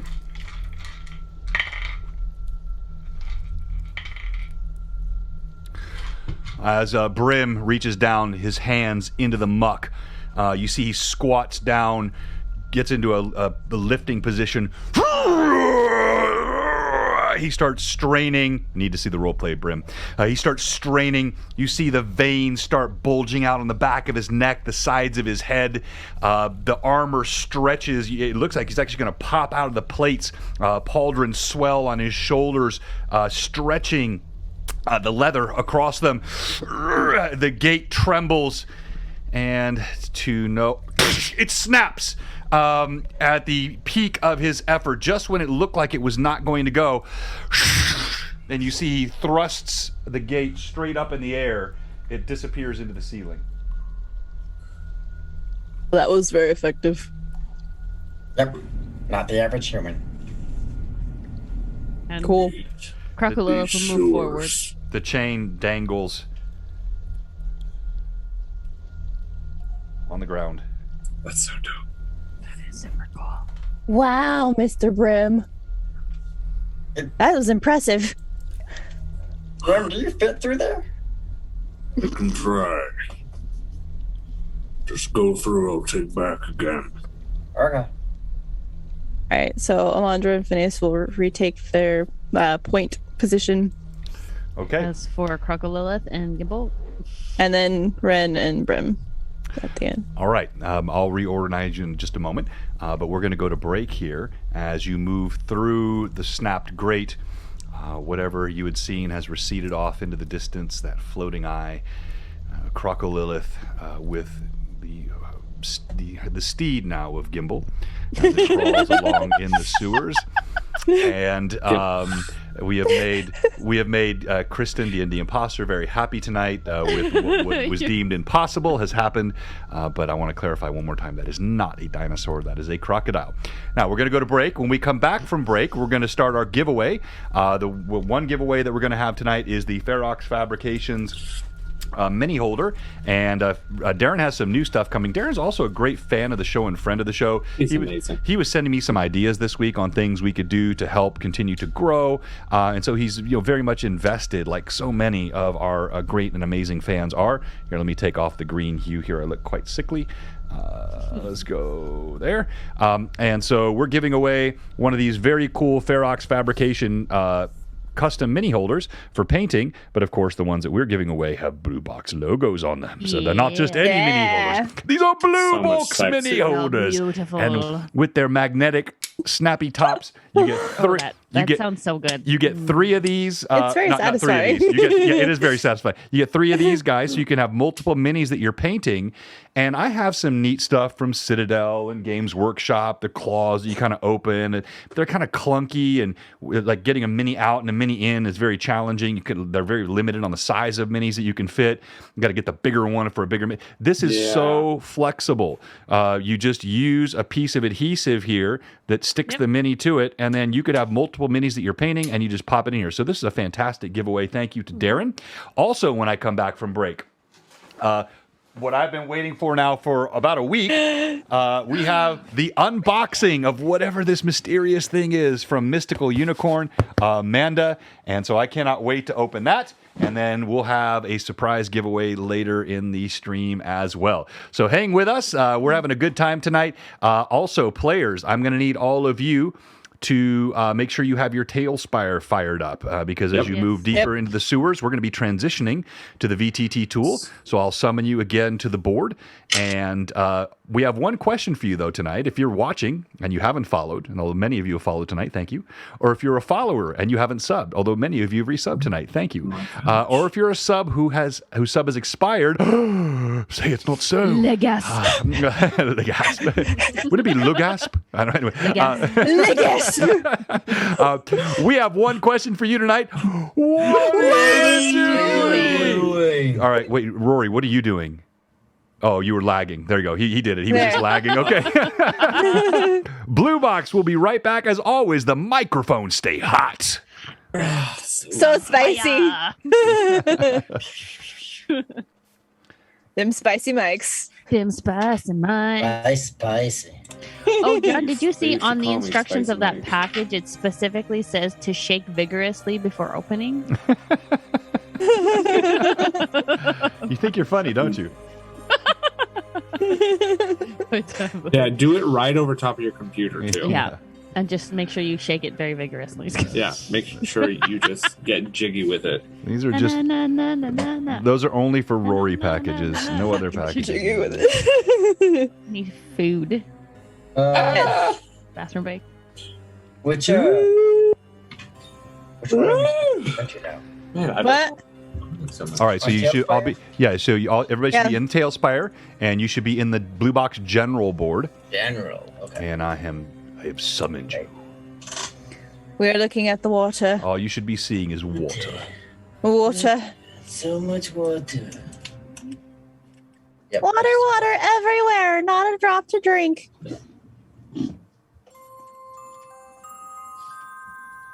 Sure. I will be back in moments. Right.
Ain't nothing but a heartbreak. Tell me why. Ain't nothing but a mistake. Tell me why you're gonna get us DMCA'd. Away. Oh man, yeah. I need a good fight. I need a good fight today. Other than losing my armor.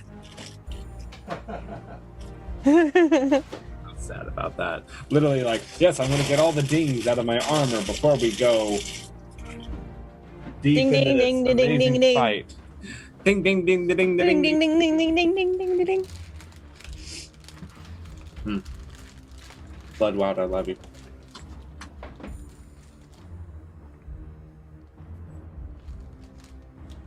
Fox Fabrications. Also, I've been looking at that Tiamat miniature again. Yeah. The $300 one.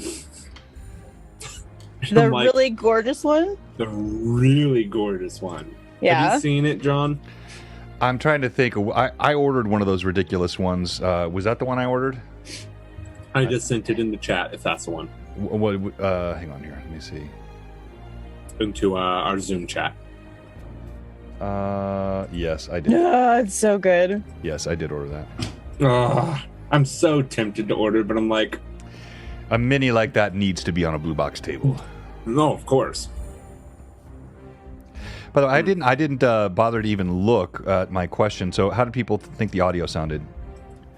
I didn't see anybody Okay, say anything. Biggie Paw says sounds great, sounds good.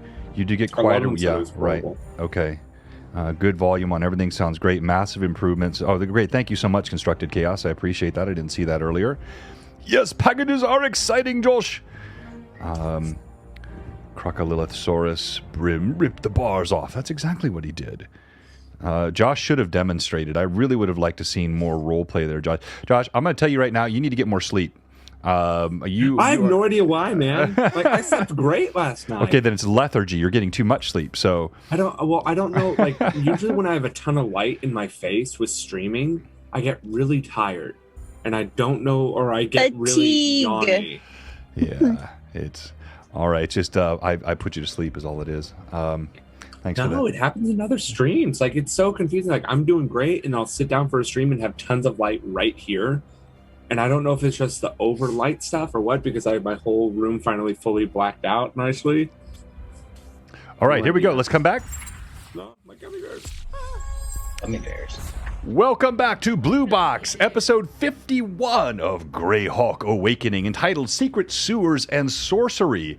I think we've seen a bit of all three already, perhaps. So we are doing our giveaway tonight, which is our Ferox Fabrication Mini. And then I'll tell you the other thing I've decided to give away tonight, something from one of our other wonderful sponsors, this beautiful color Overgourd. Everybody, these are out now. If you've got your Reaper box coming and you don't have a Mike Disney Overgourd illustration, this is where all the magic started. If you don't know the story, Mike was actually illustrating on stream and just asking for input from the fans that were watching him, which is why you should be watching Art of Mike Disney. And as he was illustrating, he was getting, kind of back and forth with the fans, and they came up with the idea of doing a beholder based on the pumpkin, and the Overgourd was born. And this overglorious print can be yours tonight on Blue Box. So we're going to start with the Overgourd giveaway, and then we'll go to the Ferox giveaway at the end. And so let me get this set up. Thank you again tonight for the hype train and for all the support.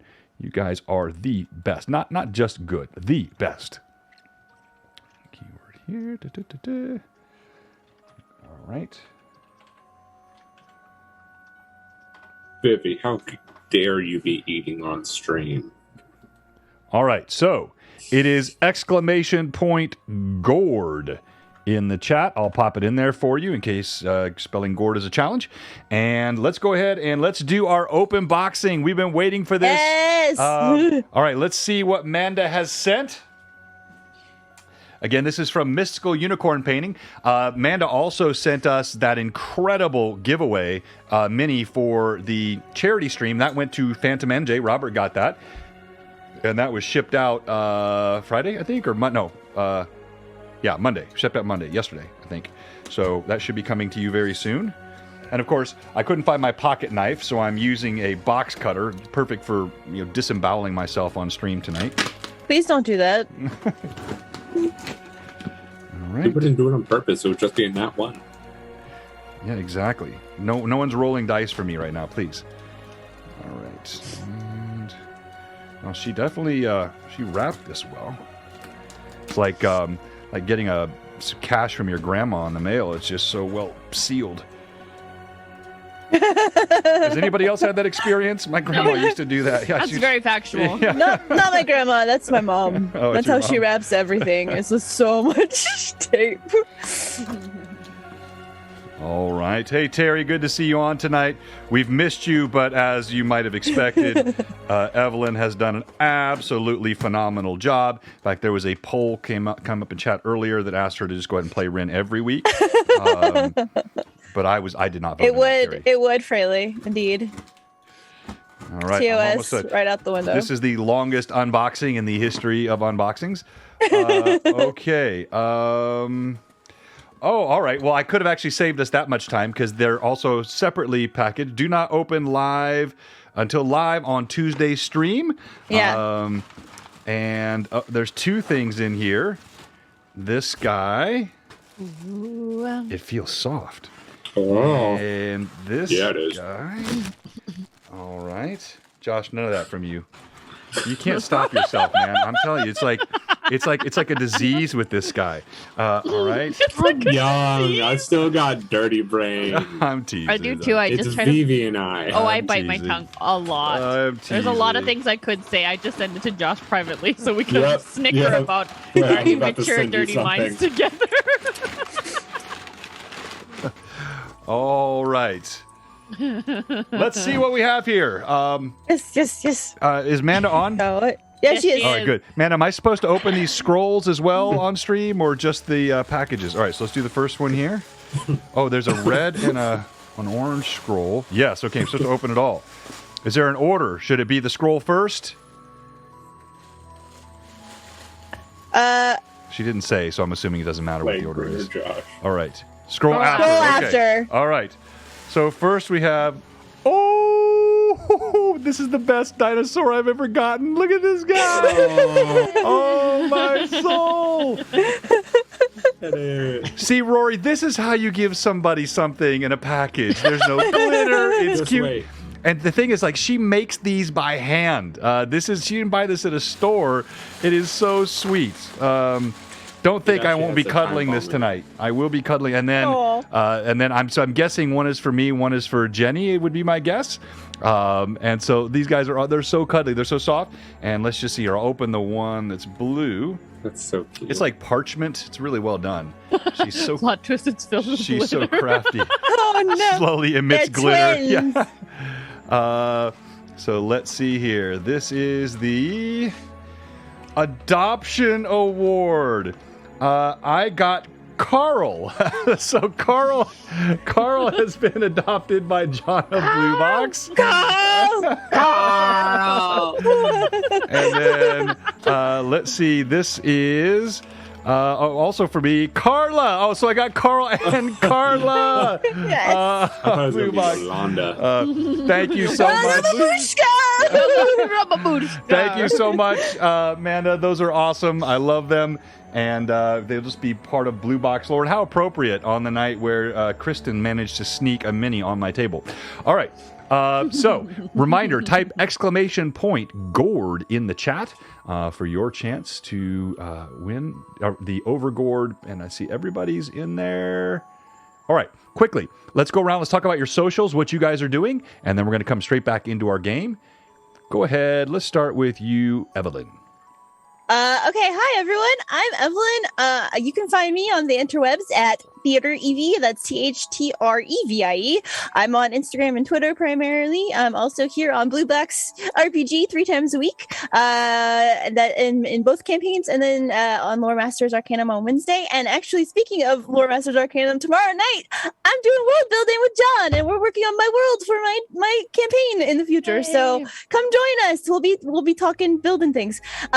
But yes, and on Monday nights, with Machik, or Terry, who plays Ren, over on his channel, Machik UD, I am in a Pathfinder 2E campaign of Extinction Curse, and we play that at 9 p.m.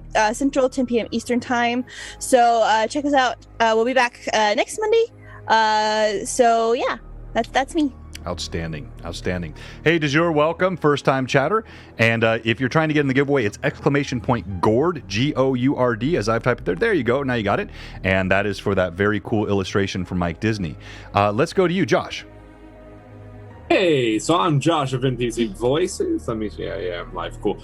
On Monday nights, I do something amazing with another two beautiful and amazing, incredible young women, where it's called Children of Dirt. Children of Dirt is a 5th edition game that is low magic, and it's a mix of Vikings, Dark Souls, Castlevania, and The Witcher, all rolled up into one terrifying show. This last episode, if you want to watch it, it was our fantasy version of House Hunters. It was just the characters going room by room, but catch us in another 2 weeks because we're off next week because one of our players is gone. But in 2 weeks, and they're going to be going back into this mansion and into its depths, the bowels, the deep nitty-gritty bits of the mansion to figure out what comes next. And you can find me on Twitch, Twitter, Instagram, TikTok, and some other darker places at some point. Well done. And Steve, Bloodwild SW, I'm going to say that's 1,000 bits. 1,000 bits. Josh sings ABBA tonight. All right, let's go to you, Rory. So my name's Rory. You can find me on the lonely little Instagram at D&D_and_food, D&D and food. Sometimes I throw little insights to Gimbal up there. Sometimes I just take clips of the episodes and throw them up there. And I often put things about food up there. So you can find me there. Well done. And Evelyn. I'm sorry. Sorry.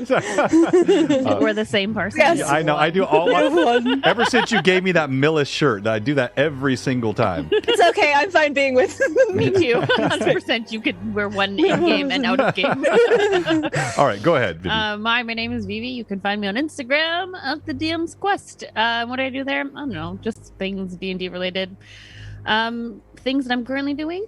Eating a cookie sandwich on BlueBox. That's me. That is me. And All then, right. hi, I'm Terry. And you can find... All right.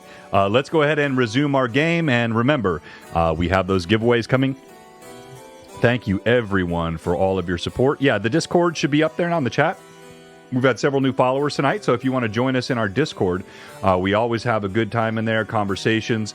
I honestly felt like I had one of my best critical hit fumble inspirational stories today when I did Keith Rogers' fumble on the Rust Monster, ironically.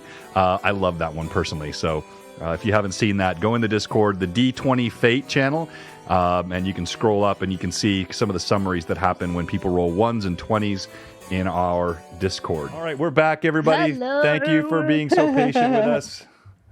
That was a bucket of suck. A bucket of suck. Are we on those dinosaurs?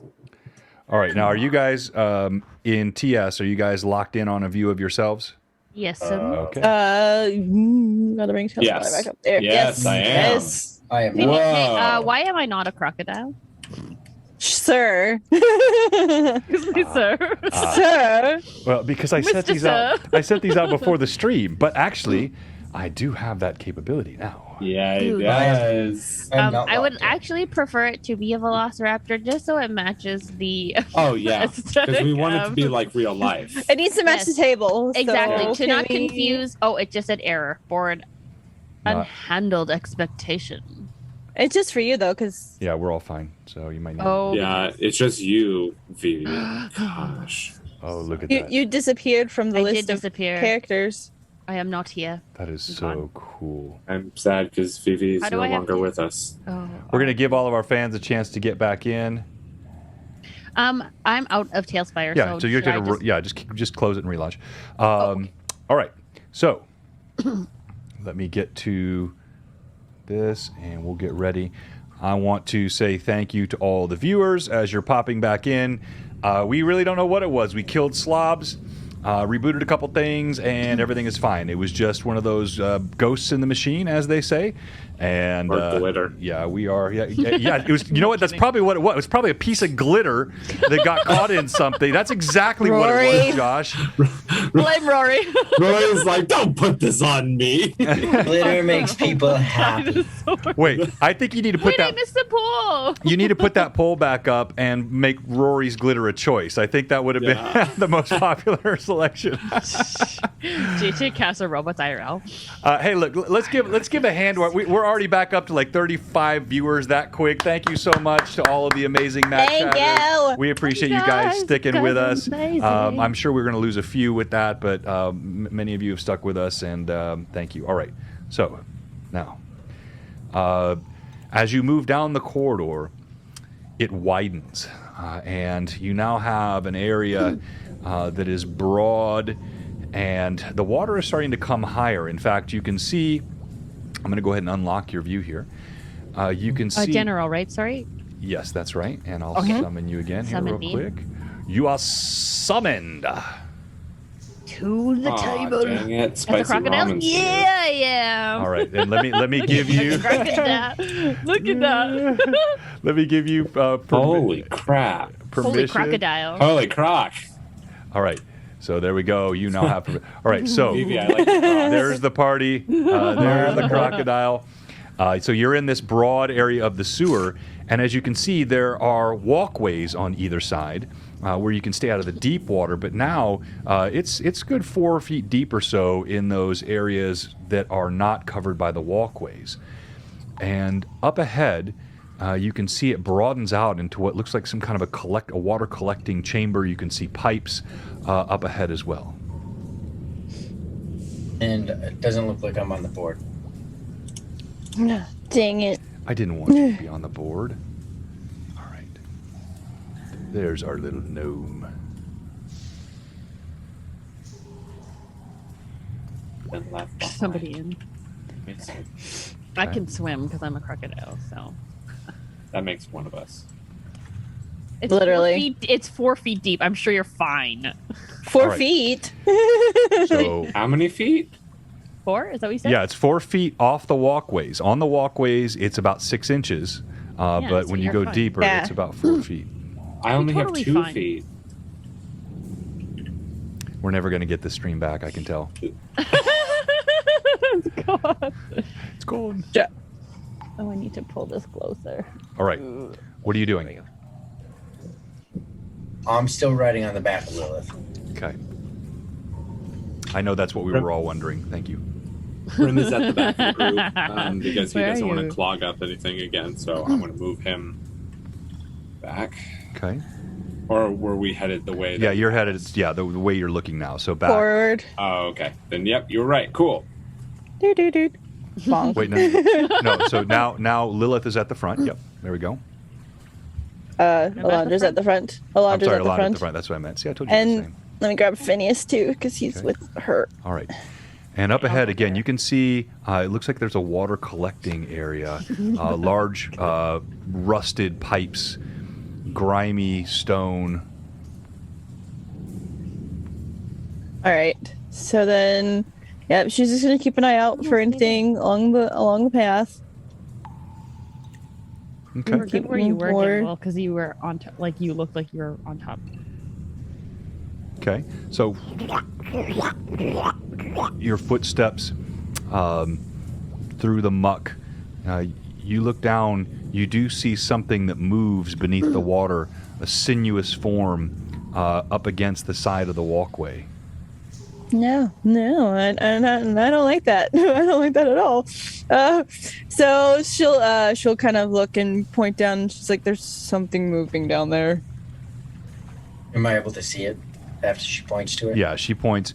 You look. It's a bit too far beneath the water to make out any detail, and of course, this water is not exactly pristine azure. Right. This grimy muck water. You just see something. DM, how long have we been down here? I'd say you've been down Approximately? here now for about 30 minutes. 30 minutes. Okay. All right. I'll go ahead and take my mage hand and dip one finger into it, and then just shove the whole thing down towards the object. Okay. Your mage hand thrust down. While you're doing this, Alondra, roll d20, please. Oh, good. Ready to shoot it. 18 on the die. Okay. Gimbal, your mage hand grasps briefly something slimy that slips right out of the grasp of the mage hand. As you're doing this, Alondra, you hear what sounds like shuffling of feet up ahead. Up ahead. Mm-hmm. Okay. She's just gonna say there's something up ahead. I don't know what it is, but I hear feet. Well, it's probably not good, so we should probably get prepared. Be prepared. Yeah. So she's gonna move forward a little more, Phineas will move behind her. And is it like where it is here, where it goes too wide, kind of at this next section? Yeah, it kind of widens out about there. Okay, so Phineas will then so right kind about of move around. right about there. Go ahead and stop. Okay. And so as Phineas gets up, you hear a low growl in his throat. Mm-hmm. Okay. And she'll kind of look, what is it, Finny? What do you see? What do you hear? She'll kind of try to follow the direction that he seems to be reacting in. So he's looking at something that is around the corner. You can't see it, but you can hear the shuffling. Right or left? Sorry. Right. So where Phineas is at, if you look at your right where Phineas is at on your board, he's looking at it. It's coming. Something is coming from around this corner. All right. So she's gonna. She is going to prep an arrow just to see what's coming. All right. As you pull the arrow, you see up ahead, coming around the corner, what at first looks like a man, but as it shambles forward, you see this man has a great gash that goes from his head down the side of his face. Half of his chest is cut open. But it's not aggressive, and in fact, you see it stops a few feet ahead of you, and it lifts an arm, holds up a hand. Is he missing an eye? He's missing half his face. So yes. Wait. Does he only see Alondra currently at the moment? No, he's come around the corner. He can see pretty much all of you. He sees all of us? Yeah, because we're kind of in a line. Okay. I wasn't sure if he just saw you or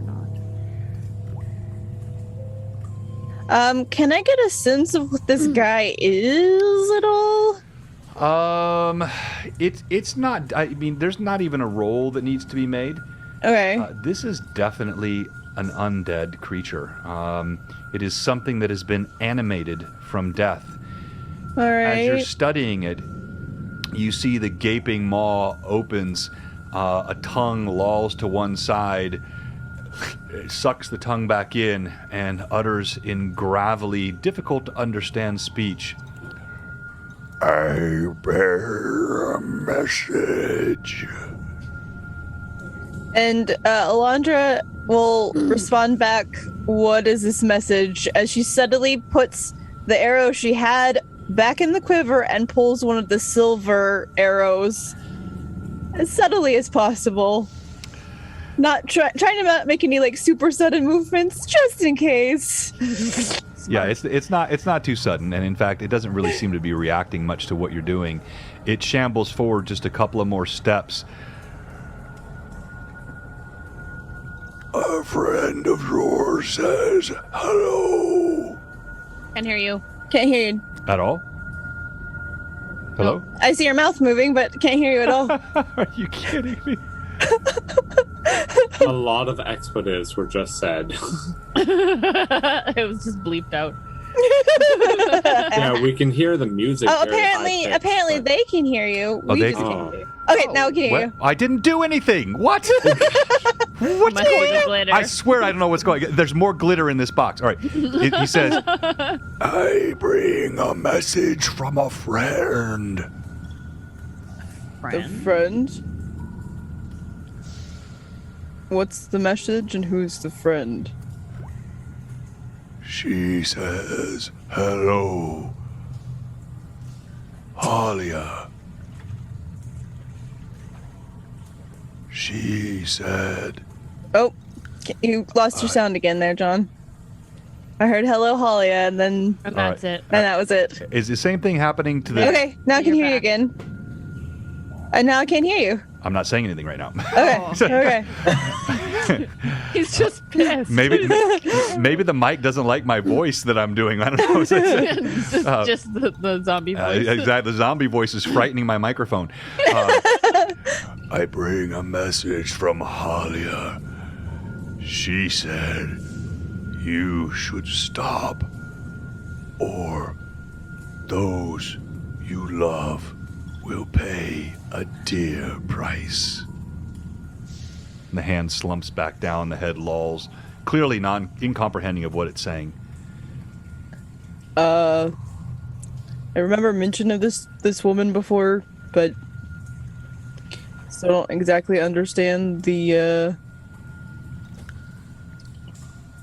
what the whole deal is. So, anyone?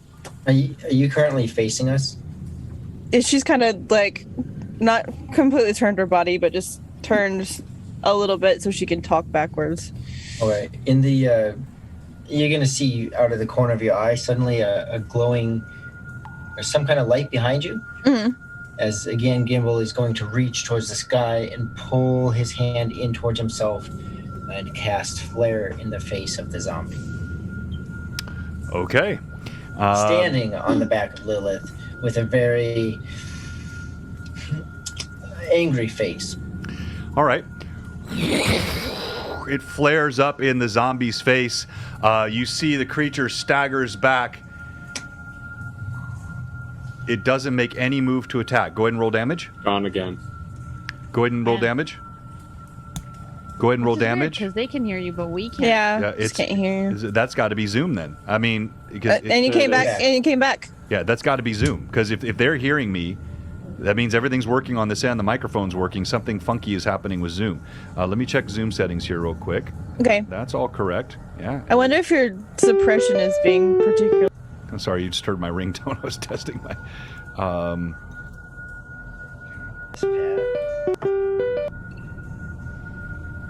on. I mean, none of that should make any difference here. She realizes So that you can't understand. You just All right. hear the hissing sound that crocodile was like... Yes. All right. Oh. Are you hearing me now? Yes. Yeah. All right. So it's like a Verizon commercial here. Sorry, guys. All right. So as the flare explodes in the zombie's face, go ahead and roll damage, Gimbal. What do you want me to roll? Because normally just It's Yeah, I'm gonna have you on this case. I'm gonna have you roll a D4. No, in this case, with the zombie in the dark, I'm gonna have you roll a D4. Okay. Out of 3. You see the creature staggers back and puts its hands to its eyes.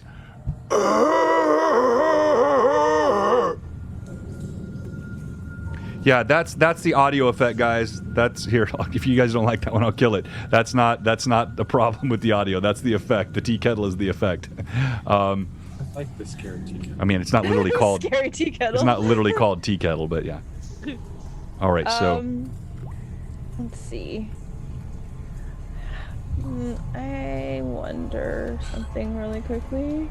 Does it do anything after it gets hit, or is it just kind of stand there? I'll answer. I'm making sure everyone else has a chance to tell me what they're doing, if anything. Trying to check something. How come on there it doesn't look like a pool of water, but on ours it does? Oh, because it's only 4 feet. On ours, it's like really dark. Yeah. Oh, it hang looks on. like it looks like water. Right. Oh, there we go. There we go. Okay. Oh, there we go. Don't want tiles. I want to know how many feet. Does everyone else think the players are super quiet? They Yeah, sound but great it's to giving me. me number of tiles and not number of that'd feet. be- Yeah, so it's 45 feet. 45 feet. Yeah. Okay. So, Now you can't hear the players? Are you kidding? What? All right. I have no idea. Guys, I don't want to continue this adventure anymore with these struggles. I Wick says he can hear us. can hear them just lower than I can before. There have been no volume adjustments of any I kind. can. I can still hear everyone. Do you guys want to let us know who you guys can hear and who you Yeah. can't, or who's quiet and who's not? They came back really low. Everybody, or just us? Just us. Let me double check my Okay, hang settings. on. Let me try something here. That's good. Okay. All players are a tad quieter. There. That I know when I was I can testing. hear Oh, them. mine is the Yeah. worst. Oh, no. apparently. Now it's all better. I know. That was my fault. When I was testing why you guys weren't hearing me, I made a switch. They should be able to hear you fine now. Okay. Okay. Okay. Cool. Is that good Alright. now? Just. All right. Okay. Test. Vivi is quiet. Vivi is quiet. No, Vivi. Vivi's just quiet. No. Terry! Vivi's fine now. Everybody's Thank fine. you. All right. Right. I know That you doesn't can't help, hear. Chris. I know, That doesn't help. I know. All right, guys, cleanse it. Let's restart. Okay, so the right. zombie stumbles back under Gimble's flare, slopping through the water. What's everyone else doing? So Rin is going to want to move closer because, the undead are very unappealing to his deity and himself. So he's going to get as close as he can. Trying to squeeze past Crocodile here. So that he's within 30 feet of the creature? So it's 45 feet. I only give 10 feet of movement plus the spell cast, especially squeezing past. So he can move wherever he wants, but he will not be able to move that 15 feet around the alligator. I didn't know we were in initiative, so. I am going to... No, you know what? You're right, actually, because the zombie is making no aggressive movement towards you. So, yeah, he can do what he wants. All right, so I think he should be within 30 feet now He is. from where I have him. All right, so 30-foot radius, he's going to cast Channel Energy. Okay. And that'll 3d6 to the zombie because it uses the positive energy. Sure, so anyone will also get healed within the radius of this, but it will injure the zombie for the 3d6. I'm sorry, friend, but you need to go back to your final rest. So that's No need to roll. Okay. The creature was but very... for the healing for anybody in the... Yeah, I'm sorry. Yes, go ahead. Yeah. So 11, and that is 13 points of healing for anybody within the 30 feet that needed the healing. 11. 13. All right, so you guys receive the healing. You see the creature as it drops to the ground, the final words. You were warned. You were warned. And it drops. All right. That's better. Don't need anybody walking around. That's supposed to be not walking around. Anyway.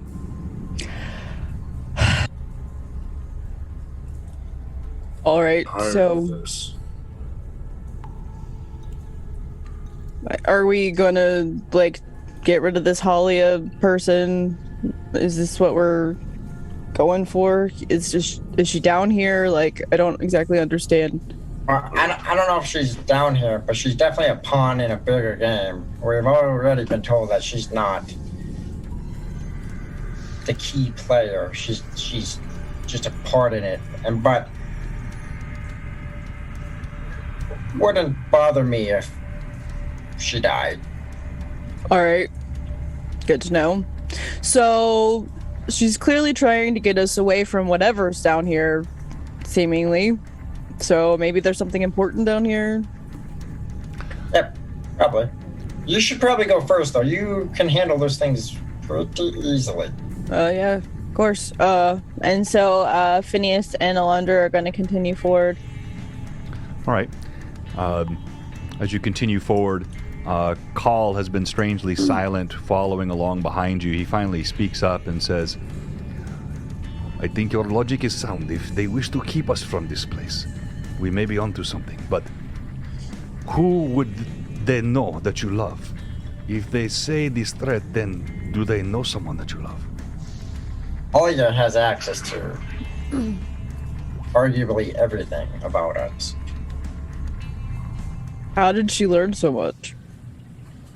And Lilith will again begin to try to talk and then forget that she's in crocodile form, so nobody understands her, and then just kind of withdraws. Right. So we need you to roleplay that, Lilith. What does that sound like? What does a crocodile sound like? They make kind of hissing sounds as they try to. They open their mouth and they hiss. It's kind of. It's kind of. And like that. Oh.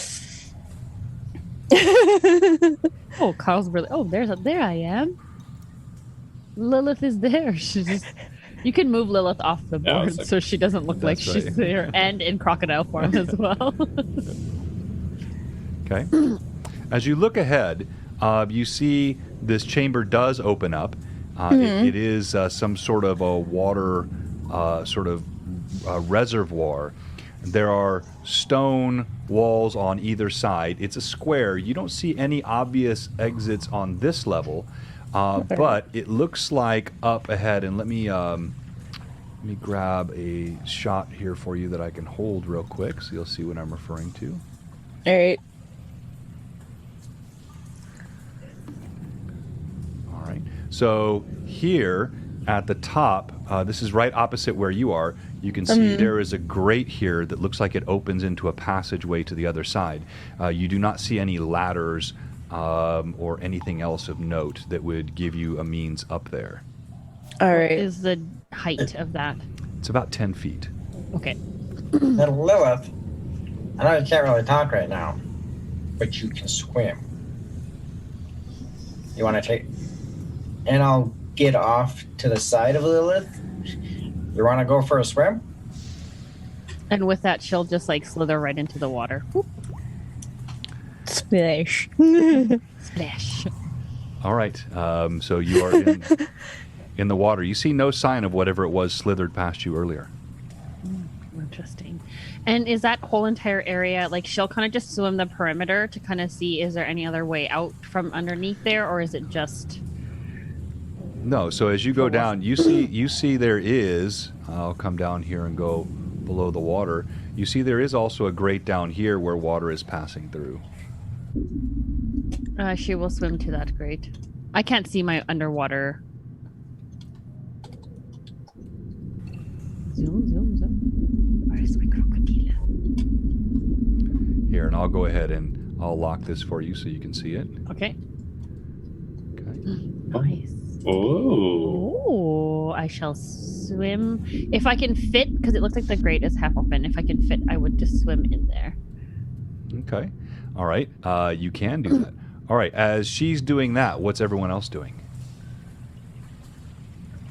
Well, Alondra would kind of move up just a bit so that she can keep an eye on kind of what Lilith is doing. Maybe kind of try to get a sense of like if there's anything else in the water around Lilith, just to kind of be a watchful eye in this situation. Okay.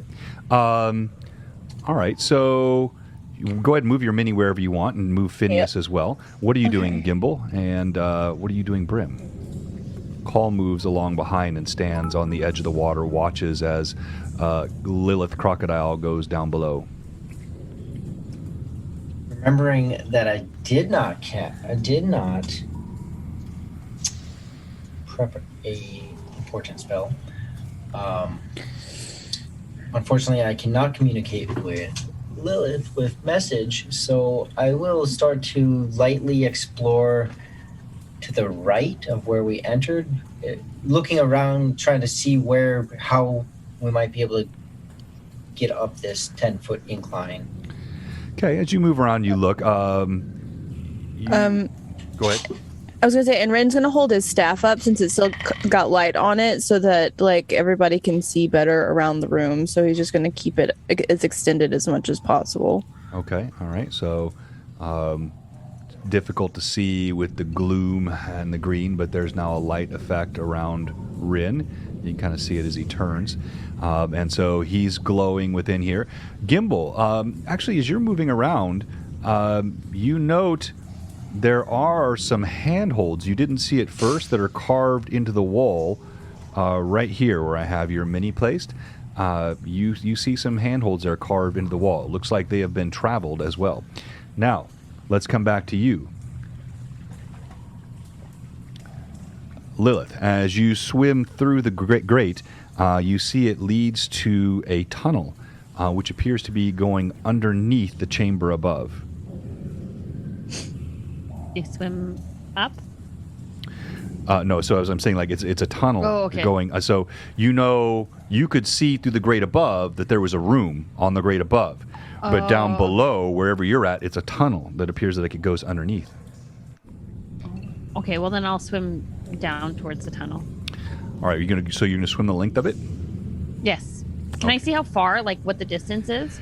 Like, I don't want to go too far. Yeah, I'm not gimbal. yeah, and of course, and you can't hold your breath indefinitely.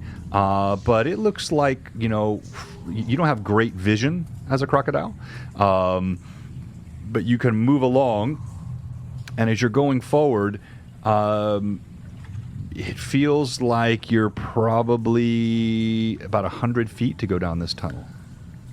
Okay. Which you could do easily. I could do easily? Oh yeah.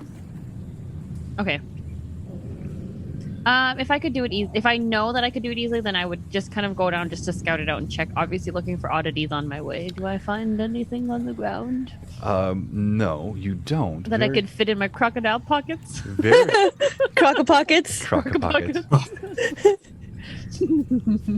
No, very, very interesting though. Not something that I was expecting. I love it when you guys do Oh, stuff I'm not. we just went underwater. Yeah, it's fine. Yeah, you guys ignore that. I'm changing effects somewhere else. So,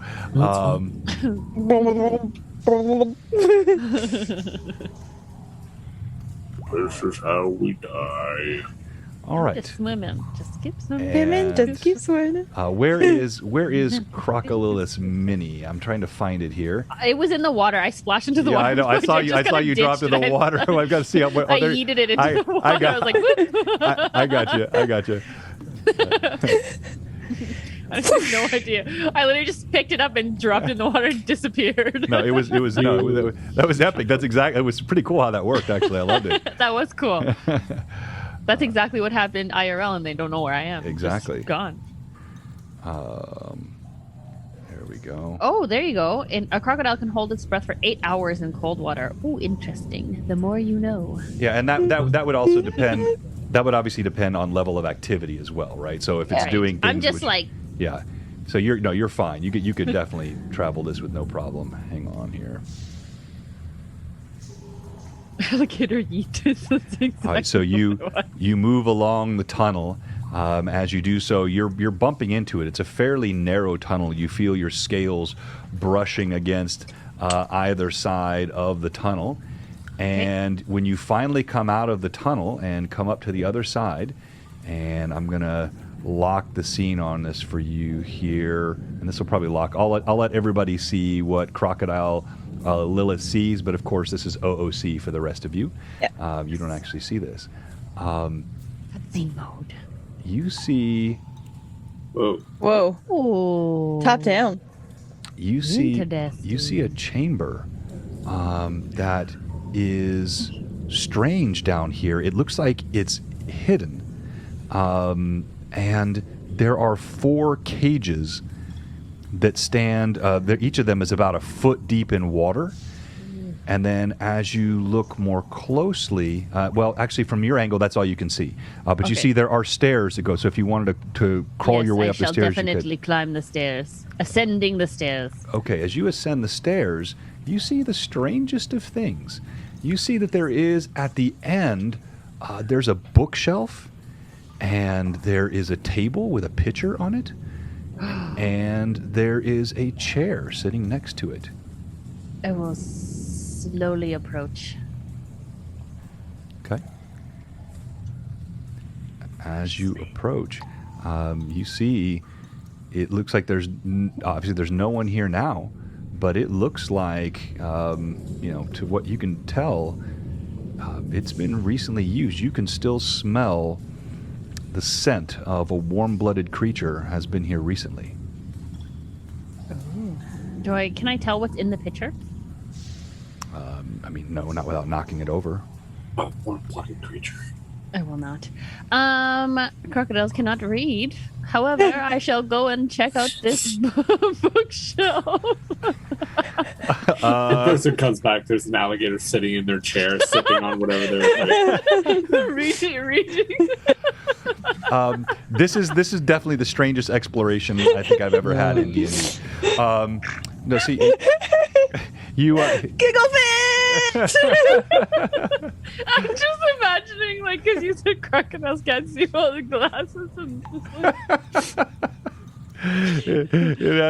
it's been a minute since we had a giggle fit from Vivi. All right, so you see, you cannot make any sense of, there are just a bunch of bound pieces of paper. This chair is plush red with what look like, dark wood handles, neatly carved as well. I mean, all of this, even through your limited vision, you can tell this is a very odd thing to find in a sewer.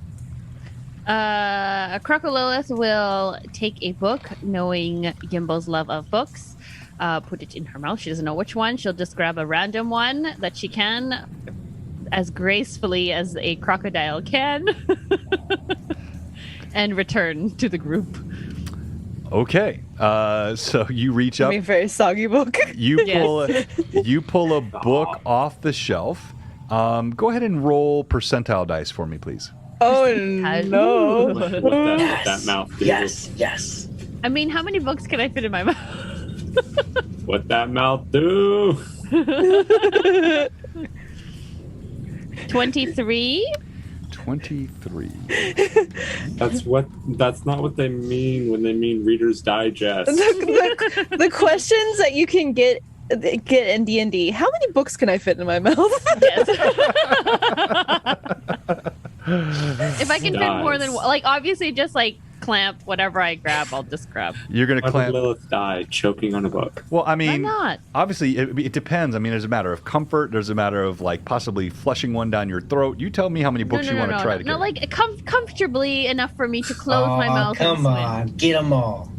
Get them all. All right. Let's say you can pull a total of 4 of these books off the shelf. 4? Okay. So roll 3 more Deal. times, please. Okay. Yes. So the first one was 23. I've got that. The second one is 42. Both amazing. That's a copy of the Hitchhiker's Guide to the Galaxy. Yes. That one. That's your one anachronism. Yes, I had to though. It was Yeah, 42. of course you did. The last one is 63. No, that's only 3. There should be 4. That's sweet. One more. One more. Sorry. I can't count. I'm a crocodile. I rolled what was the first one I rolled? 23. 23. 20. Okay, I rolled a 23 again, so I'll roll again. Whoa. 75 Okay. for the last one. All right. You manage to scrape 4 tomes off the shelf, clamp down with your monstrous teeth, and you begin the swim back.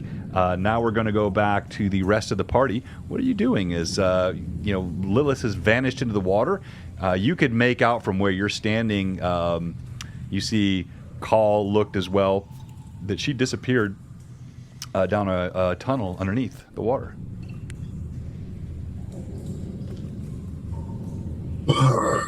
Gimble, do you want me to throw you up there? Well, actually, you might not have to throw me up there. I see some what looks like handholds at least here. There might be some more, but you could definitely lift me onto these handholds. They're kind of, well, I'm shorter than the average person, so we could figure these out. I just kind of lift him up and put him on the handholds. There you go. Yeah, so you easily manage to lift Gimble up and place him atop this, and you can see again, Gimble, there's a wall here to your right. There's a little gap here, but that actually shouldn't be there, so disregard that. Okay. You can kind of travel around where you see there's like a little platform here, and then that open grate that I mentioned when you first came in. And then Brim will also climb up there after. Okay. Maybe. Oh no. Oh gosh. Where'd you go? There you go. Oh gosh. Where? What happened? Where did you go, Brim? Hang on. I don't know. Did you splash in the water too? I think he yeeted himself across the map. Did you eat in the water too?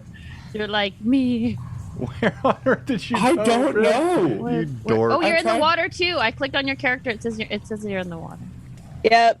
Like Yep, at the very you're in the bottom of the water. sea. Oh The my bottom of the gosh. All right. You have just yeeted yourself in. No, he did it across the map. Like How? What did you do? I did that to myself once by forget accident, it. try and place myself down. I'll place another Brim. Okay, just Thank you. Just let him be. I'm sorry. He's going forever now. Rest in peace. I thought you were the guy that actually knew how to use this tool. I thought I did too. A new Brim emerges from the waters. Grim Junior High. I'm the much nicer younger brother. Aw. I'm not the head of the group. No, but you are the leader. Follow the leader. All right, as you scramble up there, there's a splash of water, and you see Crocodilith come forth from the water, and she has these books in her mouth. They're sopping wet. She kind of looks around for Gimbal. If I hear it come up, I'm coming over by the edge. Yeah. Just because it's Lilith. Yeah, you come over by the edge, and you see Lilith. The crocodile spits out 4 books, wet, sopping books. And she looks up at Gimbal like, look what I found. Eyes are big. Brim. Oh, I still got my mage hand. I'll use my mage hand. Nice. Smart. Scoop one book up at a time. Sure. I'll pull all 4 books back to me. All right. As you pull through the books, I'm assuming you're looking at their contents. You are disappointed to find them mundane tomes associated with the maintenance of sewers, the flushing of waste, history of the construction of the sewers of the free city of Greyhawk, and the original old school old city sewer systems and their maintenance schedule. So old records of these things all stacked. Schedules are like layouts. No, like logs of when service was done. Several of them, while the ink didn't smear, these are old books. It's difficult to read as the water is soaked through. The pages stick together, but you're able to make this out. Nothing of any interest. Okay, I will pick one of them. The last one, the last one, the history one that you said. Okay. And cast prestidigitation on it to get all the water off of it, and put all 4 books in my bag. Yeah. All right. You now have 4 books in your bag. Brim, you are atop now the second tier of the stonework in the sewer, and you can see even from where you're at, as you look through this grate, it's another large chamber beyond. He's going to turn around and whisper to Gimbal, or like as much whisper as Brim can do. It seems there's another room beyond. And he's going to kind of look down at the group and usher them up. Can someone help me get Phineas up there? Wolves and climbing and stuff. Also, crocodilus. Oh yeah. Well, how long is a crocodile? Could I essentially make myself into a ram? That's a really strange question. Like you scale the wall, right? If Brim gets down there and she climbs onto his back, could she act as a ramp? Yes. Logistics. Yeah, I think. You guys are Let so us do stupid. it. I think from yes. I was gonna say from your length, no, because you couldn't really support yourself with your tail, balancing, and you wouldn't be long enough from back legs to hind. You don't have a 10-foot span from rear legs to front legs, but atop Brim's shoulders, yeah, that gives you a 6.5-foot head start. At his shoulders, you could easily have your hindquarters planted on his shoulders. And yes, you could. We can do it. Yeah. Yes. Brim is just going to look down and I'll be back down in a second. he's going to turn around, he's pulled poor Reaver in and out of his sheath so many freaking times to put Reaver back in, and then looking at Gimbal, stopping by him for a second. Do not go on. Go on reading these books. Know what I mean? As he's going to head back to the ladder or the stone steps, and we'll get down there and we'll first try and just... Did you kill Brim? Where's Brim? Oh, there he is. He's going to try and throw Phineas up. Does Phineas allow him to do this? I mean, as long as Alondra's gonna see Brim moving to, I guess, pick Phineas up, and she's just gonna be like, "It's okay, just All 4 feet. Okay. You see Call, he runs, he leaps, he kicks his feet, 1, 2 on the side of it. Hold on. Hopefully this is not a repeat of what happened with the chamber. Oh, yeah. You see... I'm out of healing potions. He kicks his feet on the side, grips the edge, and thrusts himself atop without aid. Cool. Oh, well then. So now Alondra's going to turn to Red and say, do you want to go first? Yeah, I would like to get out of this, it's pretty bad down here. So he'll look for the handholds and try to climb his way up. DM, how long have we been underground? Now it's been, let's see, so it's 30, let's call it close to an hour. Okay. Okay, so that means Ren's light has gone out, so he's going to cast light again on his staff. Okay. Once he's at the top, so that they have their source of light. And Lilith will transform back into Lilith. Oh, and we're all saddened. And Alondra will climb up behind Ren as after he makes his way up. Where is my character? Got you right there. Brim will take There she is. Okay. Can't get her She up. will use the handhold as well to climb up. Yeah. Okay. Alondra as well. All right. So as each of you make your way up, the I handhold, can't get above this level. Hold control. control down. Control. Hold control, and you can float.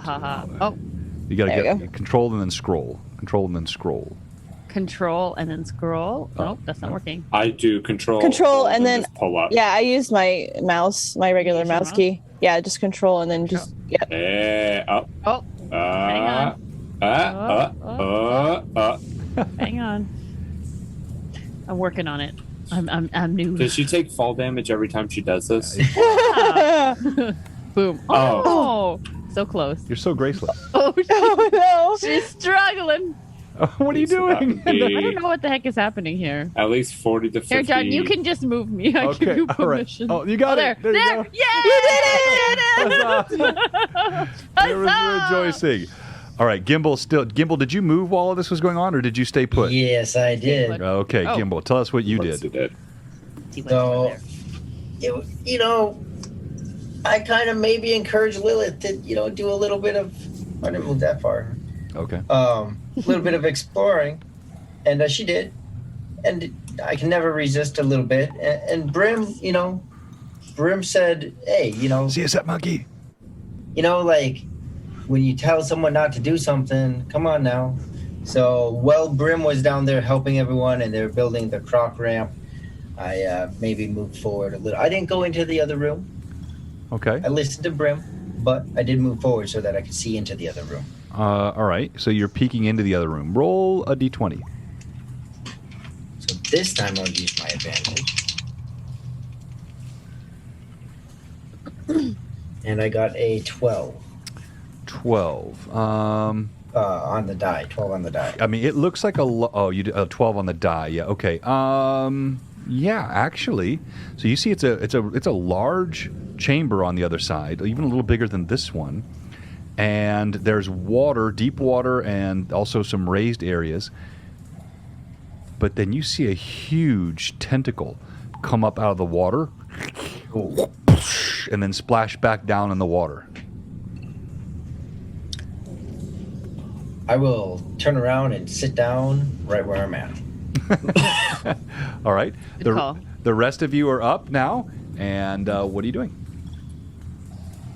Now that Lilith is in actual Lilith form, she'll just grab Alondra's wrist and kind of just pull her back a little bit. She's willing to follow. She's just going to come to the back of the group here. And she'll kind of give Phineas a look to come towards her. So she'll pull back and Phineas would follow. Standing on me. And she'll just kind of look at Alondra. Earlier in the back there, you asked about how Halia knew where our family was. I've been traveling with Brim for a really long time, and even I didn't know he had a father. And she was able to capture him. I'm not quite sure how she knew, but yeah. So I mean, I understand, at least from what you mentioned before, that she had traveled with you briefly or something. Very briefly, yeah. She was just there to help us, and we were traveling. We had no idea. Did you talk about your families at all around her, or is this... No, it was a very brief travel. We didn't really talk too much, divulge too much information. We didn't really know who she was. But, like, who is she? What can she do? I don't really understand. Is she some sort of magic user? Is she... Yeah, some sort of magic user. She keeps finding ways to find us or find information about us through squeaks, as you've seen before. Yeah, I remember the Gimble's companion that he had. And before that, she had placed a brush in one of my pockets, and I had just kept it, and she was able to find out where we were. Do you have something else that she's given you or left behind somewhere amongst the group? No, the last thing that we had that had any relation to Halia was was it a crystal or an eye? I can't remember what it was. It was the crystal, like, that looked like an eye that would fit into the skull, the crystal skull, and Millie had that in her pocket when she died. Yeah, the last thing we had of her that had any connection to Halia was this crystal eye. She was looking for it. We were able to catch it or take it, and but it's out at sea with Millie. Oh, all right. Was this something of hers, or was this just something she wanted? Something that she wanted. And you sent it out to sea where she could get it? About that. We had totally forgot that Millie had it in her pocket when we had let her off at sea. All right. That seems... all right. Yep. All right. And further OOC, what would... Nah, never mind. I'll let you guys figure it out. Continue. Oh, You want to finish that sentence? No, I'll stop there. I'll stop there. Maybe give us like 3 more words of that. I'm not a big hint DM. You know that. Okay, fine. If Brim is moving towards Gimble, you're gonna see Gimble sitting down, staring at the group, like back to the other room. Okay, so that seems like it could come up later as a major problem. If she's a magic user and it's something she wants, it's, from what I understand, I am not the most acquainted to magic users, though I have met a few, that they like things that are useful. And if it's useful to somebody who's willing to do very bad things to the people you care about, then it's probably not something you want in her possession, I would guess. No. So, that's a problem. But this is currently a more pressing issue, I think. So we'll have to figure that out once we're done here, because I don't know how we're going to figure out the crystal issue if it's in the middle of the ocean. And that was near Pomarge. Right, where we met you. Right. Yeah. Mm-hmm. Yeah, that was met Rin, sorry. Right, that was before you guys traveled into the Twisted Forest. Right. So, yeah, we're real far from there now. So that's going to be... Okay, good to know. Keeping that on the list of things that might be an issue.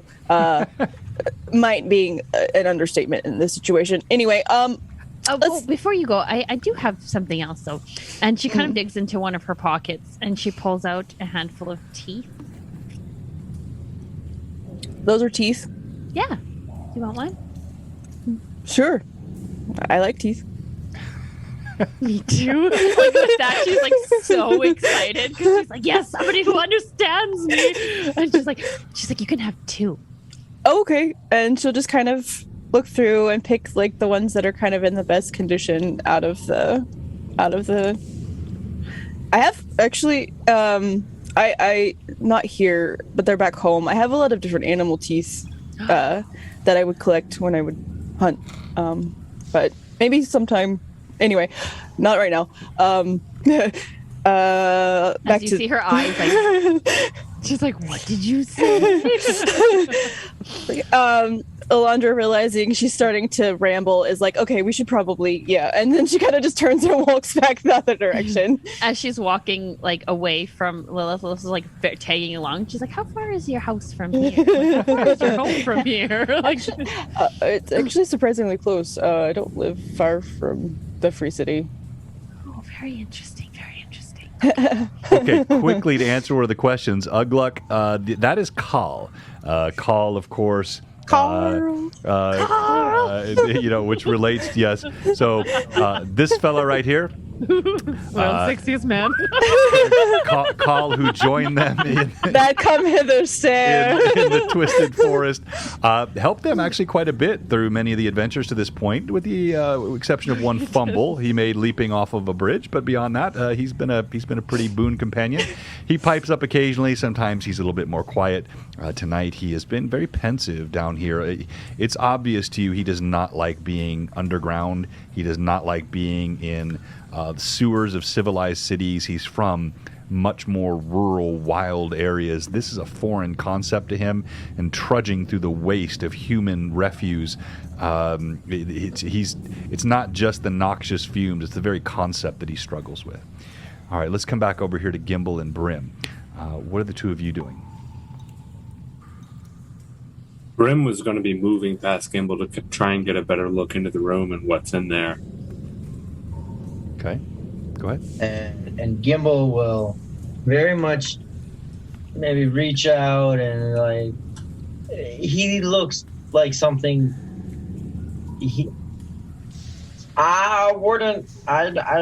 Brim, I think you had good advice about not going on to the next room. What do you mean?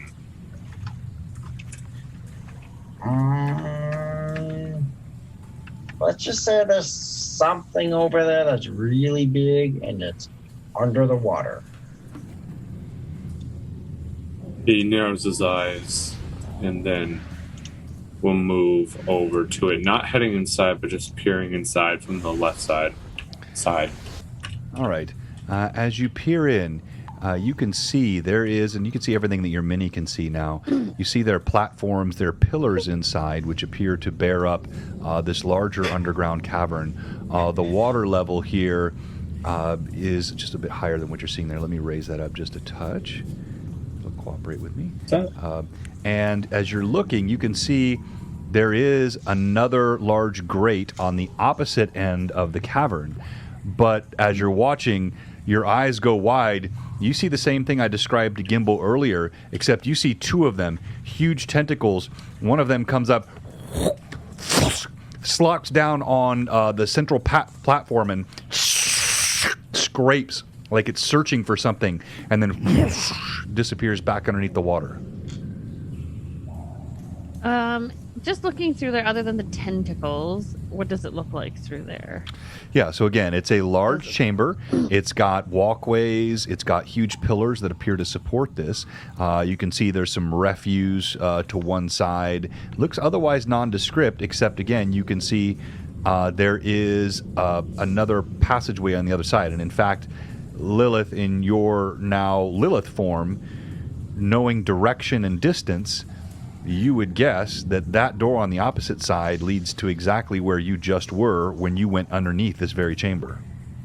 Oh, okay. So I will reiterate that with the group. When I kind of went swimming down into the sewer, it came out to a room with a couple of cages, and that's where I got the books. There wasn't really much in that down that way. And I don't think it's really worth going through whatever that thing is to get to the other side. That's... He kind of looks back in. That's no. In the time that Brim had been looking into the room, Ren had come up behind him and whispers, "What are we looking at? Is it monsters?" Yes, a very big monster that I'd rather not fight. He's going to However- turn to Lilith. Lilith, can you lead the way with where you went to be able to take us there? It was underwater. I swam there as a crocodile. 100, How far was it roughly? 100 feet. Can you hold your breath that long? There Brim was- looks up to the DM. Almighty DM. Yeah, so swimming Erroneous as it all. 100 feet underwater is not an easy task. If you've had no, so that would be a swim check, and it would be a difficult swim check. And some of that depends on metabolism. The gnome in particular would have a very difficult time. The quicker your heart rate, the quicker you run out of oxygen.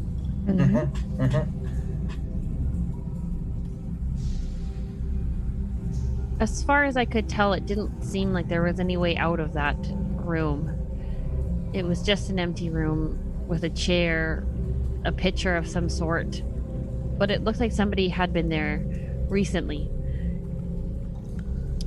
And a bookshelf. That's where I got those books. Was there more books? Oh, there's more. What was in those books anyway, by the way, Gimbal? Oh, just Anything good? No, I mean, it was. I'm really happy you got them. I like books, so thank you. I appreciate it. I'll Lilith, just leave it at that. Lilith, you said someone had been there recently. Yeah, it seemed as though I could feel the warmth.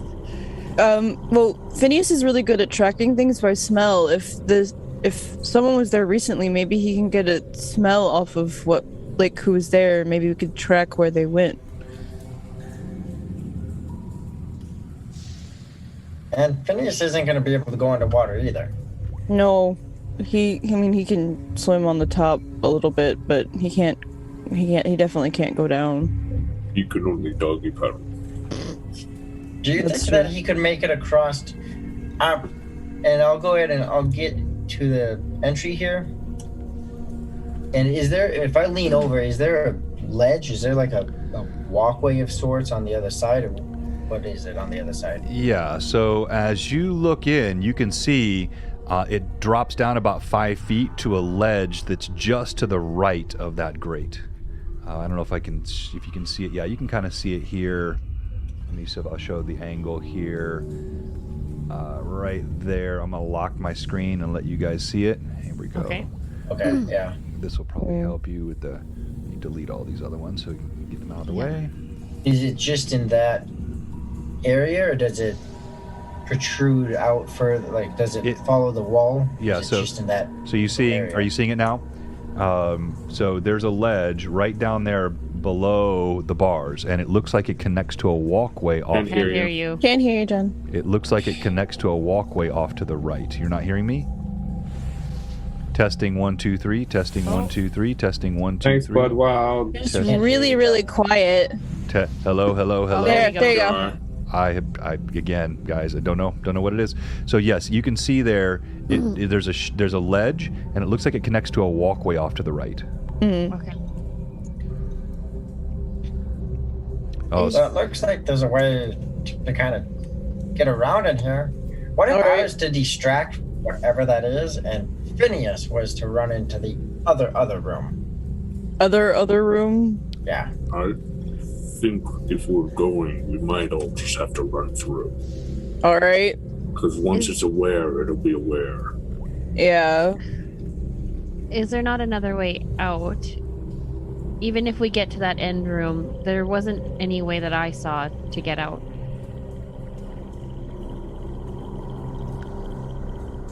We can go back and go down the other hallway.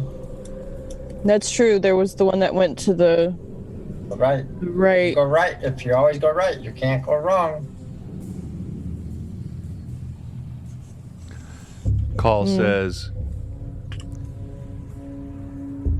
but if you follow what you said earlier, if you have received warnings and Hear you. threats. Can't hear you. And music's a little loud too. No, music is not loud. No, it's not. It's impossible. Can you guys hear John, or is it just us that can't No, hear John? it's just you I guys. mean, They're saying The they can. chat has said, I don't know if recently, but I know before. yeah, Pat yeah, said we we can can hear hear him. Oh, Yeah, okay. So they, we they just can't yeah, hear they all. It's something funny happening with Zoom. I don't know what's Okay. going on tonight. So, Call says, but if I follow what you said earlier, if they are threatening us, if we have been told not to go this way, this would seem to be the way. Right. Just don't know if there's no way out. Carl asks, "How's my hair?" It would seem to be the way, but whatever extent Halia is dealing with this, Halia loves to play ridiculous mind games. Oh. So why not say it's not the way, knowing that we're going to go the way that we're told not to go? Just like when Brim said, don't go in the room, and I wanted to go in the room. What? Or just like Call shakes his head and smacks the side of it. Convinced me to go into the tombs. Yes. So why not send us right into the mouth of that thing, if it has a mouth? Panther. Yeah. Big Black Panther. Brim has walked along the wall, scanning for any sign of possible entry, any hints or clues at some other way to get into that room, or other areas. You run your hands along the walls. They come Can't away. hear. Very quiet. You run your hands along the walls. You hear me? I hate. I probably blew out our audio for our listeners, but you run your hands along the walls. The slime comes off on them, but you find nothing else of interest, and it doesn't look like this area has been traversed at all. While you do see there's evidence of traversing, just as the handholds and whatnot up here. So you can surmise that this has been the primary, but obviously what Lilith found was hidden.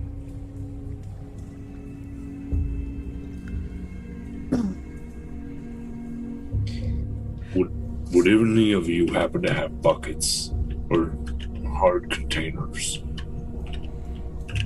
And Lilith will look right at Gimbal. I mean, I have a lot of things. Never thought to have a bucket. I have a mess kit. It has a bowl in it, but that's it. What are you thinking, Brim? I have an item, larger-ish. You can put it over your head. It can keep some air inside of it. Call looks over at... That was one of the tips and tricks I learned down here. Huh. Can you guys hear me? But if we don't have anything, that won't help. Hmm. We might just have to run through. Are you guys Do hearing you me? think? Can you hear I me? mean, it's underwater, so do you think it feels the people walking, or does it look for them? I mean, it's vibrations travel through water pretty well. So Do crocodiles feel vibrations, or do they smell and taste? Lilith? did you notice anything, Lilith, when you were in your crocodile form? Like when you first dove down and we were nearby, could you like sense us talking and moving around? Jam? Can you hear me? Yes. Yes. Could I sense anything while I was in the water? Like hearing them talking and stuff like that, or no? Not once you... I mean, when you first dove in the water, but once you got any distance underneath, it was silent. You could just feel the movement of water beneath. Call looks over at Gimbal. Gnome, do you not have any magics which could Can't be hear used? you. Lost you. It's fine until Call started talking, and then Nobody wants to hear Carl talking. Oh, also, John, I sent you a message on Discord. Okay, Discord, okay. Call looks over. Can you hear me now? Yes. Yeah. All right, so Call looks at Gimbal and says, Are there no magics that you have which can aid us through the water? Well, that's what. Oh, aid us through the water. Mm-hmm. I don't really like waterfalls. You hear a stone splash in the water to the distance, and you see Lilith when you look over, looking guilty. In the water in the room we're in. She threw it in the opposite room. I'll give I'll give a grin to Lilith. Does anything happen in the other room? Nothing happens, but you feel almost instinctively like the stillness grew in that room, like the water has stopped moving completely. Now, Lilith, do it again. And she'll look around, kind of seeing if there's any kind of pebble or something around, and she'll try to throw it a little bit further than the first time. All right. Is anyone else doing anything? As she does, you all see what she's doing now. This time, though, however, she's not going to try to throw it directly into the water. She's going to try to hit one of the pillars that are up or whatever, something that's more solid, and to skip it off of there and then into the water. All right. You throw the pebble. It skids off the pillar, skips, hits the water, splashes. There is a slow movement, but you see no sign of the tentacles. I guess, because this thing is not stupid. That guess is correct. Gimbal, Yep. Holly has often messed with her eyes. Do you think it could be fake?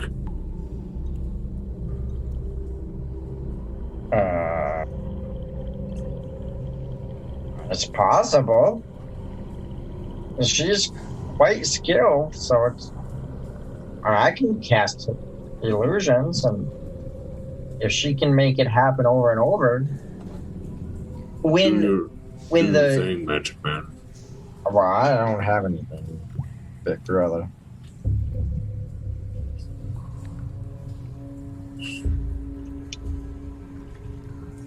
But I only have a few things that maybe if we can get the tentacles, I can try to cast one of my my flares at it to see if it hits it or goes through it, like an illusion. Any kind of illusion, you know, it can be hard if your mind doesn't understand it, but go through the illusions. Brim will pull out one of his javelins. I can But if try it's and real- hit it with this. Yeah. Yeah. If that thing's real, it's gonna suck. It's gonna really suck. Yep. And I'd prefer it focusing its attention on me than one of you. Yeah, but I can do it at a. Did you feel that? Yeah. What was that? Everything just shook. Yeah, I'm gonna get away from this. And Gimbo's going to scramble up these rocks. Brim is quickly going to get to the opening All right. with his javelin in hand, looking inside. All right. As you look through the opening and Gimbal moves, you see that monstrous tentacle has come back up out of the water, very near to where the stone was skipped, and it splashes up out of the water.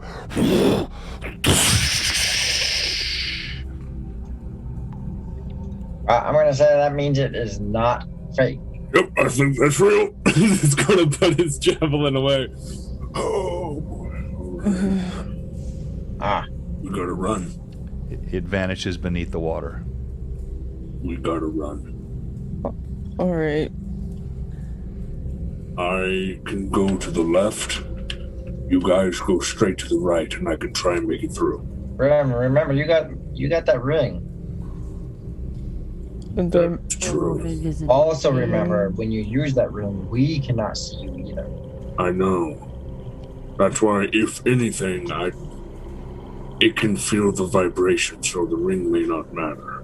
Yes. I've not seen ahead, so I'm going to assume those tentacles are going off feel and touch. Yeah. Yeah. Just a suggestion. If we run, could we all just grab some sort of pebble or rock or something and kind of just throw it in different directions as we're running as an attempt to confuse it? Yeah. And I still got my mage hand. But I just focus on it. It stays with me all the time. Do you have that spell that can make us all invisible, Gimbal? Yeah, but like Brim said, it's gonna feel us running or moving. Unless we, essentially we could probably just walk very, very slow and soft. But Brim is kind of heavy, so that might not work. We have creatures in the desert like this, Carl says. They move beneath the sand. And?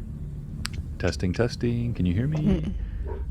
All of my walk without rhythm. There What about you the go. creatures called? Can you testing? Speak up now. Don't be shy. Don't be shy. We might need this advice. Dramatic Sounds like pause. very crucial advice that you're not giving us, Carl. All right. So, guys, tell me when you can hear me, because We can hear hear you you. now. he Okay. says, there are the worms in the desert.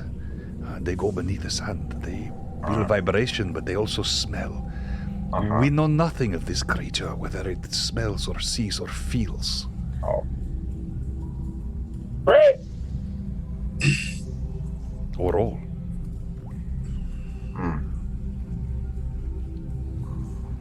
Hey, Lilith, can you... Well, no, never mind. Can I what? Sorry?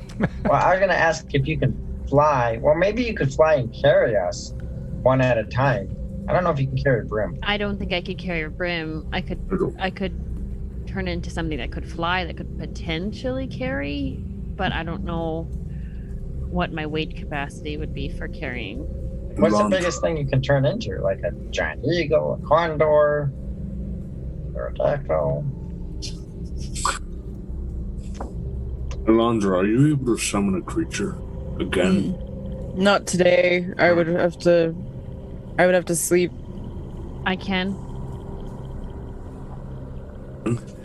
Somebody said Yes. throw Call in the water to get its attention. That's so mean. That might be our best However, bet.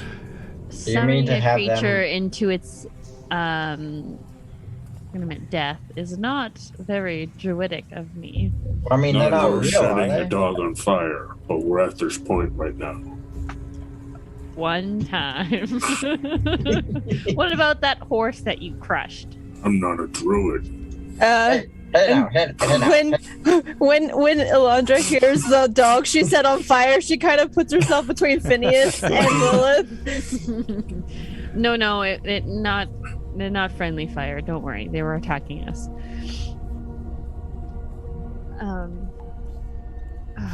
I don't know.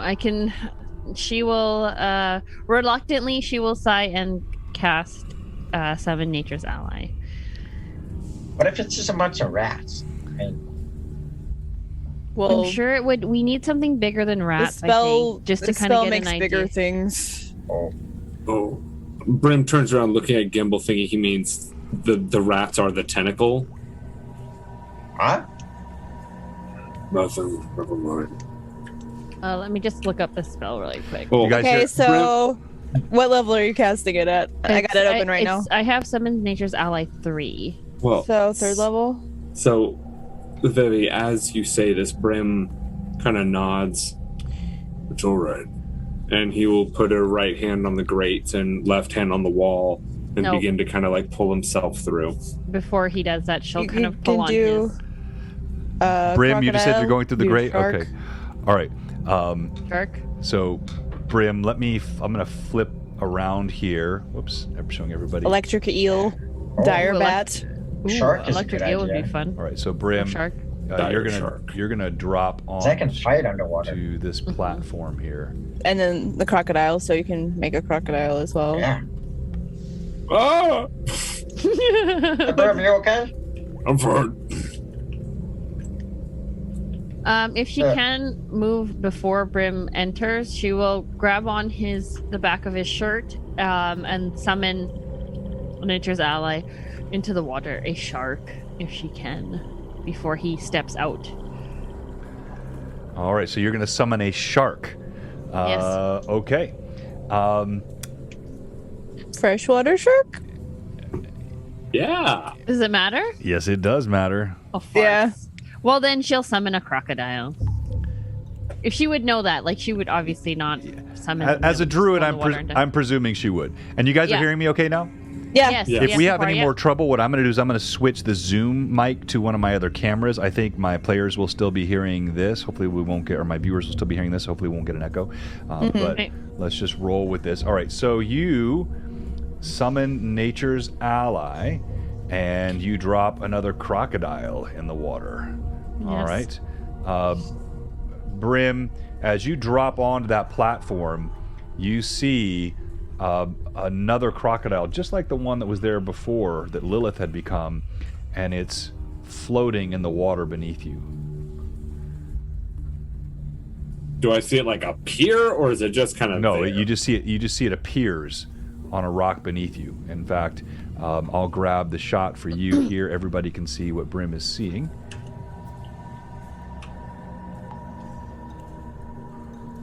All right. There's no way. Gosh, so we have to drop down into the water to try and get somewhere. Yeah. So let me. So there's a platform There's you a can little ledge see. on the side there. It looks There's like. There's a ledge on the right side. There's a little ledge, very narrow ledge, and then a broad ledge on the right side you can get to. Brim is going to move out there and just kind of put his finger to his lips. Like, I can throw you guys up there. Throw us where? To the ledge. I'm looking at this right side. Yeah, if it goes That'd be by a sound, I long- highly doubt that would be very ideal. Yeah. I mean, that small ledge up there. Yeah, 15 feet. Yeah. Boost.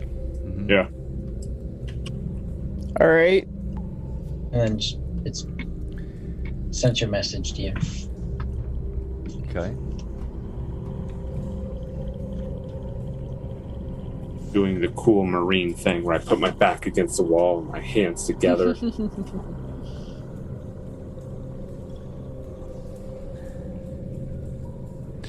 All right. So, what are you doing?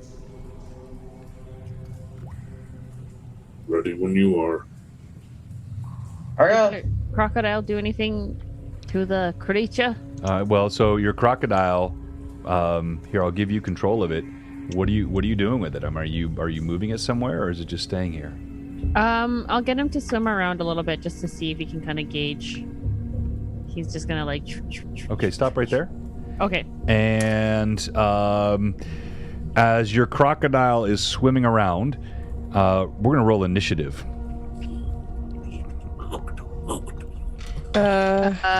It was Roy. So back to you, Evelyn. It's my Yeah. Yes. DM let's has a go. 6. Ah. oh, Wait, is there a llama in there? there is a llama in there. Is there for real? Yeah. Except for when the day comes that the death llama takes hold. And the symbiote. I'm just fully- preparing for later. My gosh. Oh no, my crocodile. Crikey. What was the initiative roll? I didn't hear. 4. Four. A 4. All right, 2 tentacles. They snake out from beside either one of these areas here. You can see there are 2 areas underneath the water. They snake out from either side toward the crocodile. And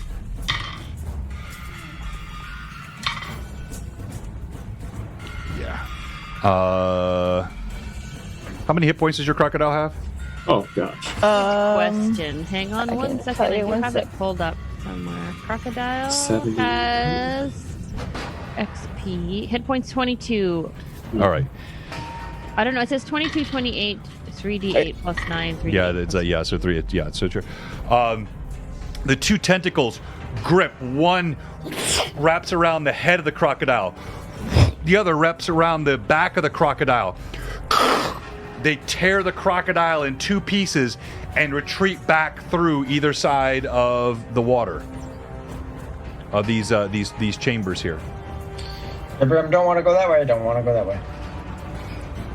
Brim, as you're standing there, a 3rd tentacle appears right One. next to you and reaches up. This one has moved back. Let me get it out of the way. And reaches up towards you this monstrous, it looks like it's about 4 feet thick at the tip, gets thicker and thicker as it goes down. Huge, look like cups, succulate. You've never seen anything like this before, but they're strange, sort of look like bowls all up and down. As it comes up out of the water, it's even like you couldn't even tell the size of it from a distance. It's more monstrous than you thought. It comes right at you, and with that, we're going to stop tonight. That's what I thought. I was just about to type that in our chat. I was like, and that's it. If Terry was here, he would have already called. Yeah, he would have. Well, come on. Sucks. It's not exactly hard to do when it's 8:15, guys. You know the drill, right? So that's cheating. All right, so party now deep in the sewers beneath the free city of Greyhawk. And, you know, I think it's really interesting. I when you found that secret passage underneath, I really thought the party was going to probably figure out a way to try to get yourselves underneath there, but there may not have been a way. You guys are sometimes creative with stuff like that, and I thought you might have found something. The only thing, I have like one clay jug that had milk from like months ago that Gimbal had brought up to my room, but I don't think that would have fit Brim's head. It's a jar. It's a jar. Jar, that may have fit like Squeaks if we had him. Yes. Well, All right. we have time in between now and then, so maybe Gimbal can think of something. Yep. All right, so let's go ahead and do our giveaway tonight, and we've got 2 of them. So our first of our giveaways is this gorgeous Mike Disney Overgourd print. This is just going to be is the Overgorgeous. We're just going to give this away. There will be no roll off for this one. We'll do the roll off when we do our miniature holder from Ferox Fabrications. All right, so the winner, if you haven't yet, you still have time. Type !GOURD in the chat. By the way, thank you so much, everybody, for sticking with us. We had a tremendous number of technical challenges tonight. It just happens that way. And to finish up a night like this with almost 70 viewers, when I know we dropped a lot, we actually had to kill the stream and restart it, which is the kiss of death in Twitch. I just want to say thank you to all of you that jumped back in, stuck with us tonight. Great night in terms of chat, all the bits, the gifts. Thank you, thank you, thank you. All right, the winner of the Overgourd print tonight is... Dun, dun, dun, dun, dun, dun. Drum roll, please. Roll it. Steve Bloodwild! Yay! Congratulations, Steve. You have the Overgourd. Now, let me go back to this here, and we're going to cancel that out. And we're going to... Dun, dun, dun, dun, dun, dun, dun. And now this one... My life is now complete. Let's do...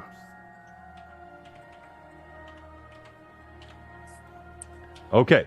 All right. So the word for the Ferox Fabrications, and we'll give everybody time to get your stuff in because we're going to go through our stream MVP votes.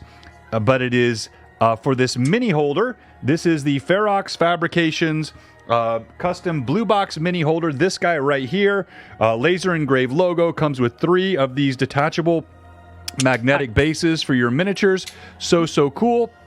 And you can only get these here on Blue Box. And thank you, Darren and Ferox Fabrications, one of our fantastic sponsors. This thing is awesome. You need one. If you paint minis at all, you got that big new box of Reaper minis. You're going to have to figure out how to get through all of them with your new Bones stuff. This will make your life so much easier. So it is ! Hold me. ! Hold me in the chat if you need one of these Ferox Fabrications mini holders. And we're going to go through quickly. Tell us why you should be Stream MVP, and I'll tell you who you're going to vote for. And we'll start with you, Lilith. Lilith should be Stream MVP for Blue Box making Blue Box history on July 27th at 5:30 p.m. A magical and wonderful velociraptor appears. A velociraptor / alligator appears on Blue Box, making all your dreams come true. Secondly, being a crocosteed for Gimbal, and being an incredibly well-read crocodile, finding the secret passageway, and pulling a Gimbal and splitting the group and leaving and exploring, and also her sacrificial crocodile death, which will now go under the book of things that the druid has done. That is very un-druidic like. So that is why Lilith shall be stream MVP. Not really your fault. I now have official That's okay, Amanda. I do have official dinos. I am a dinosaur adopter. I have Carl and Kala here from Mystical Unicorn. Amanda made these herself. They're so cool. She custom knit. It's just amazing. I'm very, very grateful. And it just guess it was meant. It was fate to have a Velociraptor alligator. That's all it was an alligator up here tonight on stream. This is why Tailspire is so cool. I actually had an alligator. All right, you will be rolling for the real long shot. So you got Greg, the real long shot. Everybody else type exclamation point, hold me. Let's go to Gimbal. Why should you be stream MVP? Yeah, so I should be stream MVP because, first off, I'm Gimbal. But I also encouraged Lilith. Remember, if we go back, Gimbal said everything goes right when we split the group. Or at least when Gimbal does. Well, he encouraged Lilith to go in the water. Also, he likes riding the animal, whatever animal Lilith becomes. So he hopped on the back of the alligator, which was perfect because he could keep his feet dry.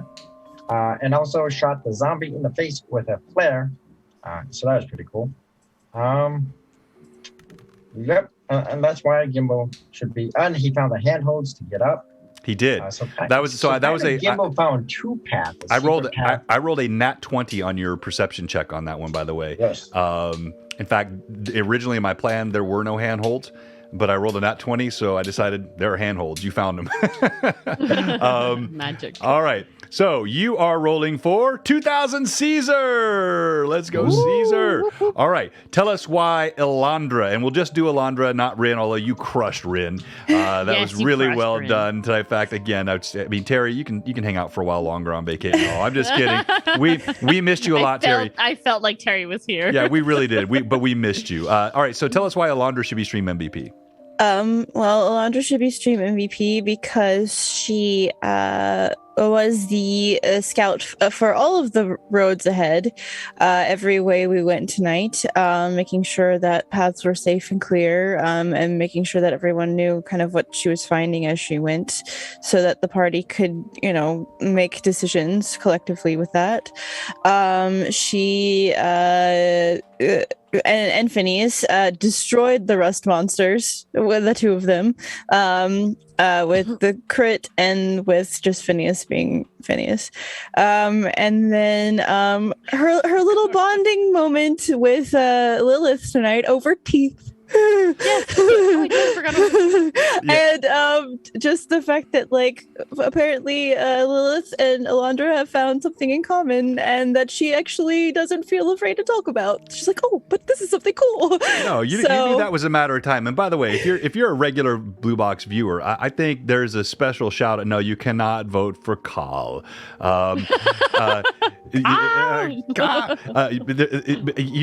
If you're a regular B-Box viewer, you have to admire what Evelyn is doing with the role play with this character, because Evelyn is so good with fun, creative, accents, and to really dial it back and to play this very straightforward, sort of brusque, pedestrian communicating role player. If you haven't watched, you might think, "Oh, she just doesn't role." But no, it's fantastic role play that she does with this character. Mm-hmm. All right, you will be rolling for Keith Roger. Yay! Roger. He made it in late tonight, and he's still up for it. All right, why should Brim be stream MVP? Brim should be stream MVP because he's been supporting the party as much as possible, being the leader where he can be, helping Phineas onto the second level, and as well as being willing to be a ladder for the crocodile. Oh, right. I forgot about that too. That's about it.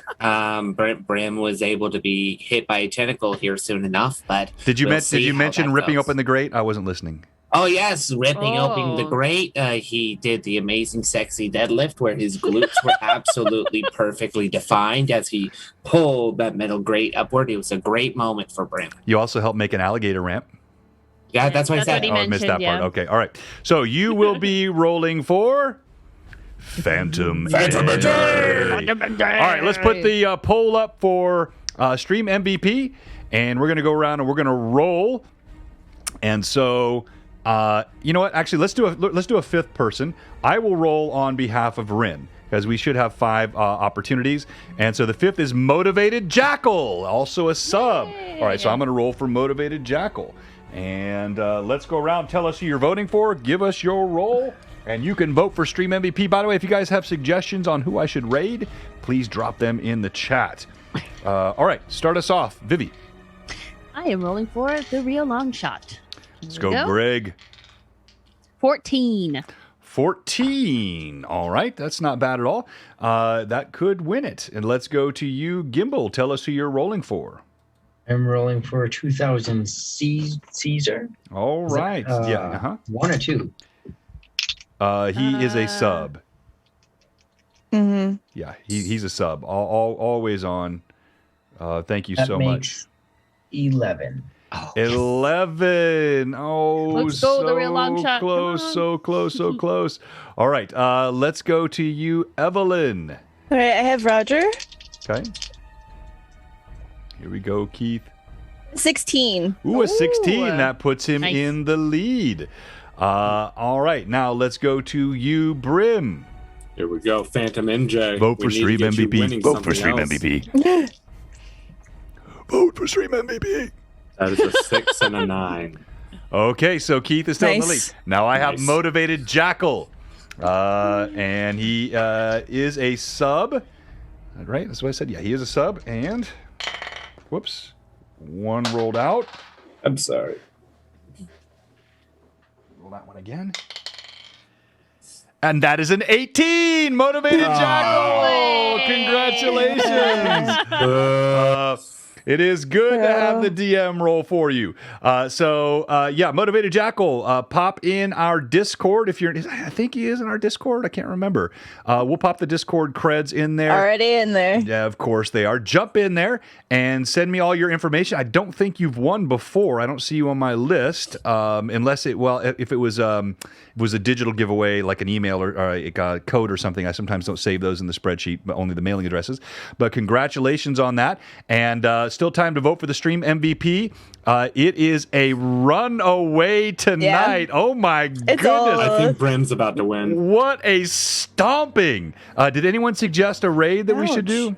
Someone said Luke Repeat. Yeah, we haven't rated those guys in a while. They're good folks over there. 2 dorks, 1 brush. Let's see here. Loot Die Repeat. All right, yeah, we're gonna raid them, and let's let it finish out. There it is. It's Lilith with 8. That's one of the worst stompings we have ever seen, Lilith. Is that the biggest? That might be the biggest. Or chompings. No, chompings. In fact, you could add all the votes for the other players up and triple them, and you would still have won. That's how dominant the. Croco Lilith apparently is a hit. Croco Lilith, I think, made the difference tonight. You know what? Actually, you know what I think it is? I think it was just making it was definitely the Velociraptor. I think that's definitely the only reason why, because he carried it because the dino came out on the wanted table. to see that dinosaur on that table, Yeah. and that's just BlueBox history right there. So Thank you, Josh. Thank you for all the compliments, everybody. problem. Thank you for all the new followers. Before we sign off, we got to ask you that question one more time. If you're not one of the new people that followed us today, and you got a chance to follow us, or if you're a sub or a follower and you haven't subbed like so many people did tonight, or if you're a sub whose sub has expired and you haven't resubbed like so many did tonight, thank you everybody that did. We have one question for you tonight at Blue Box.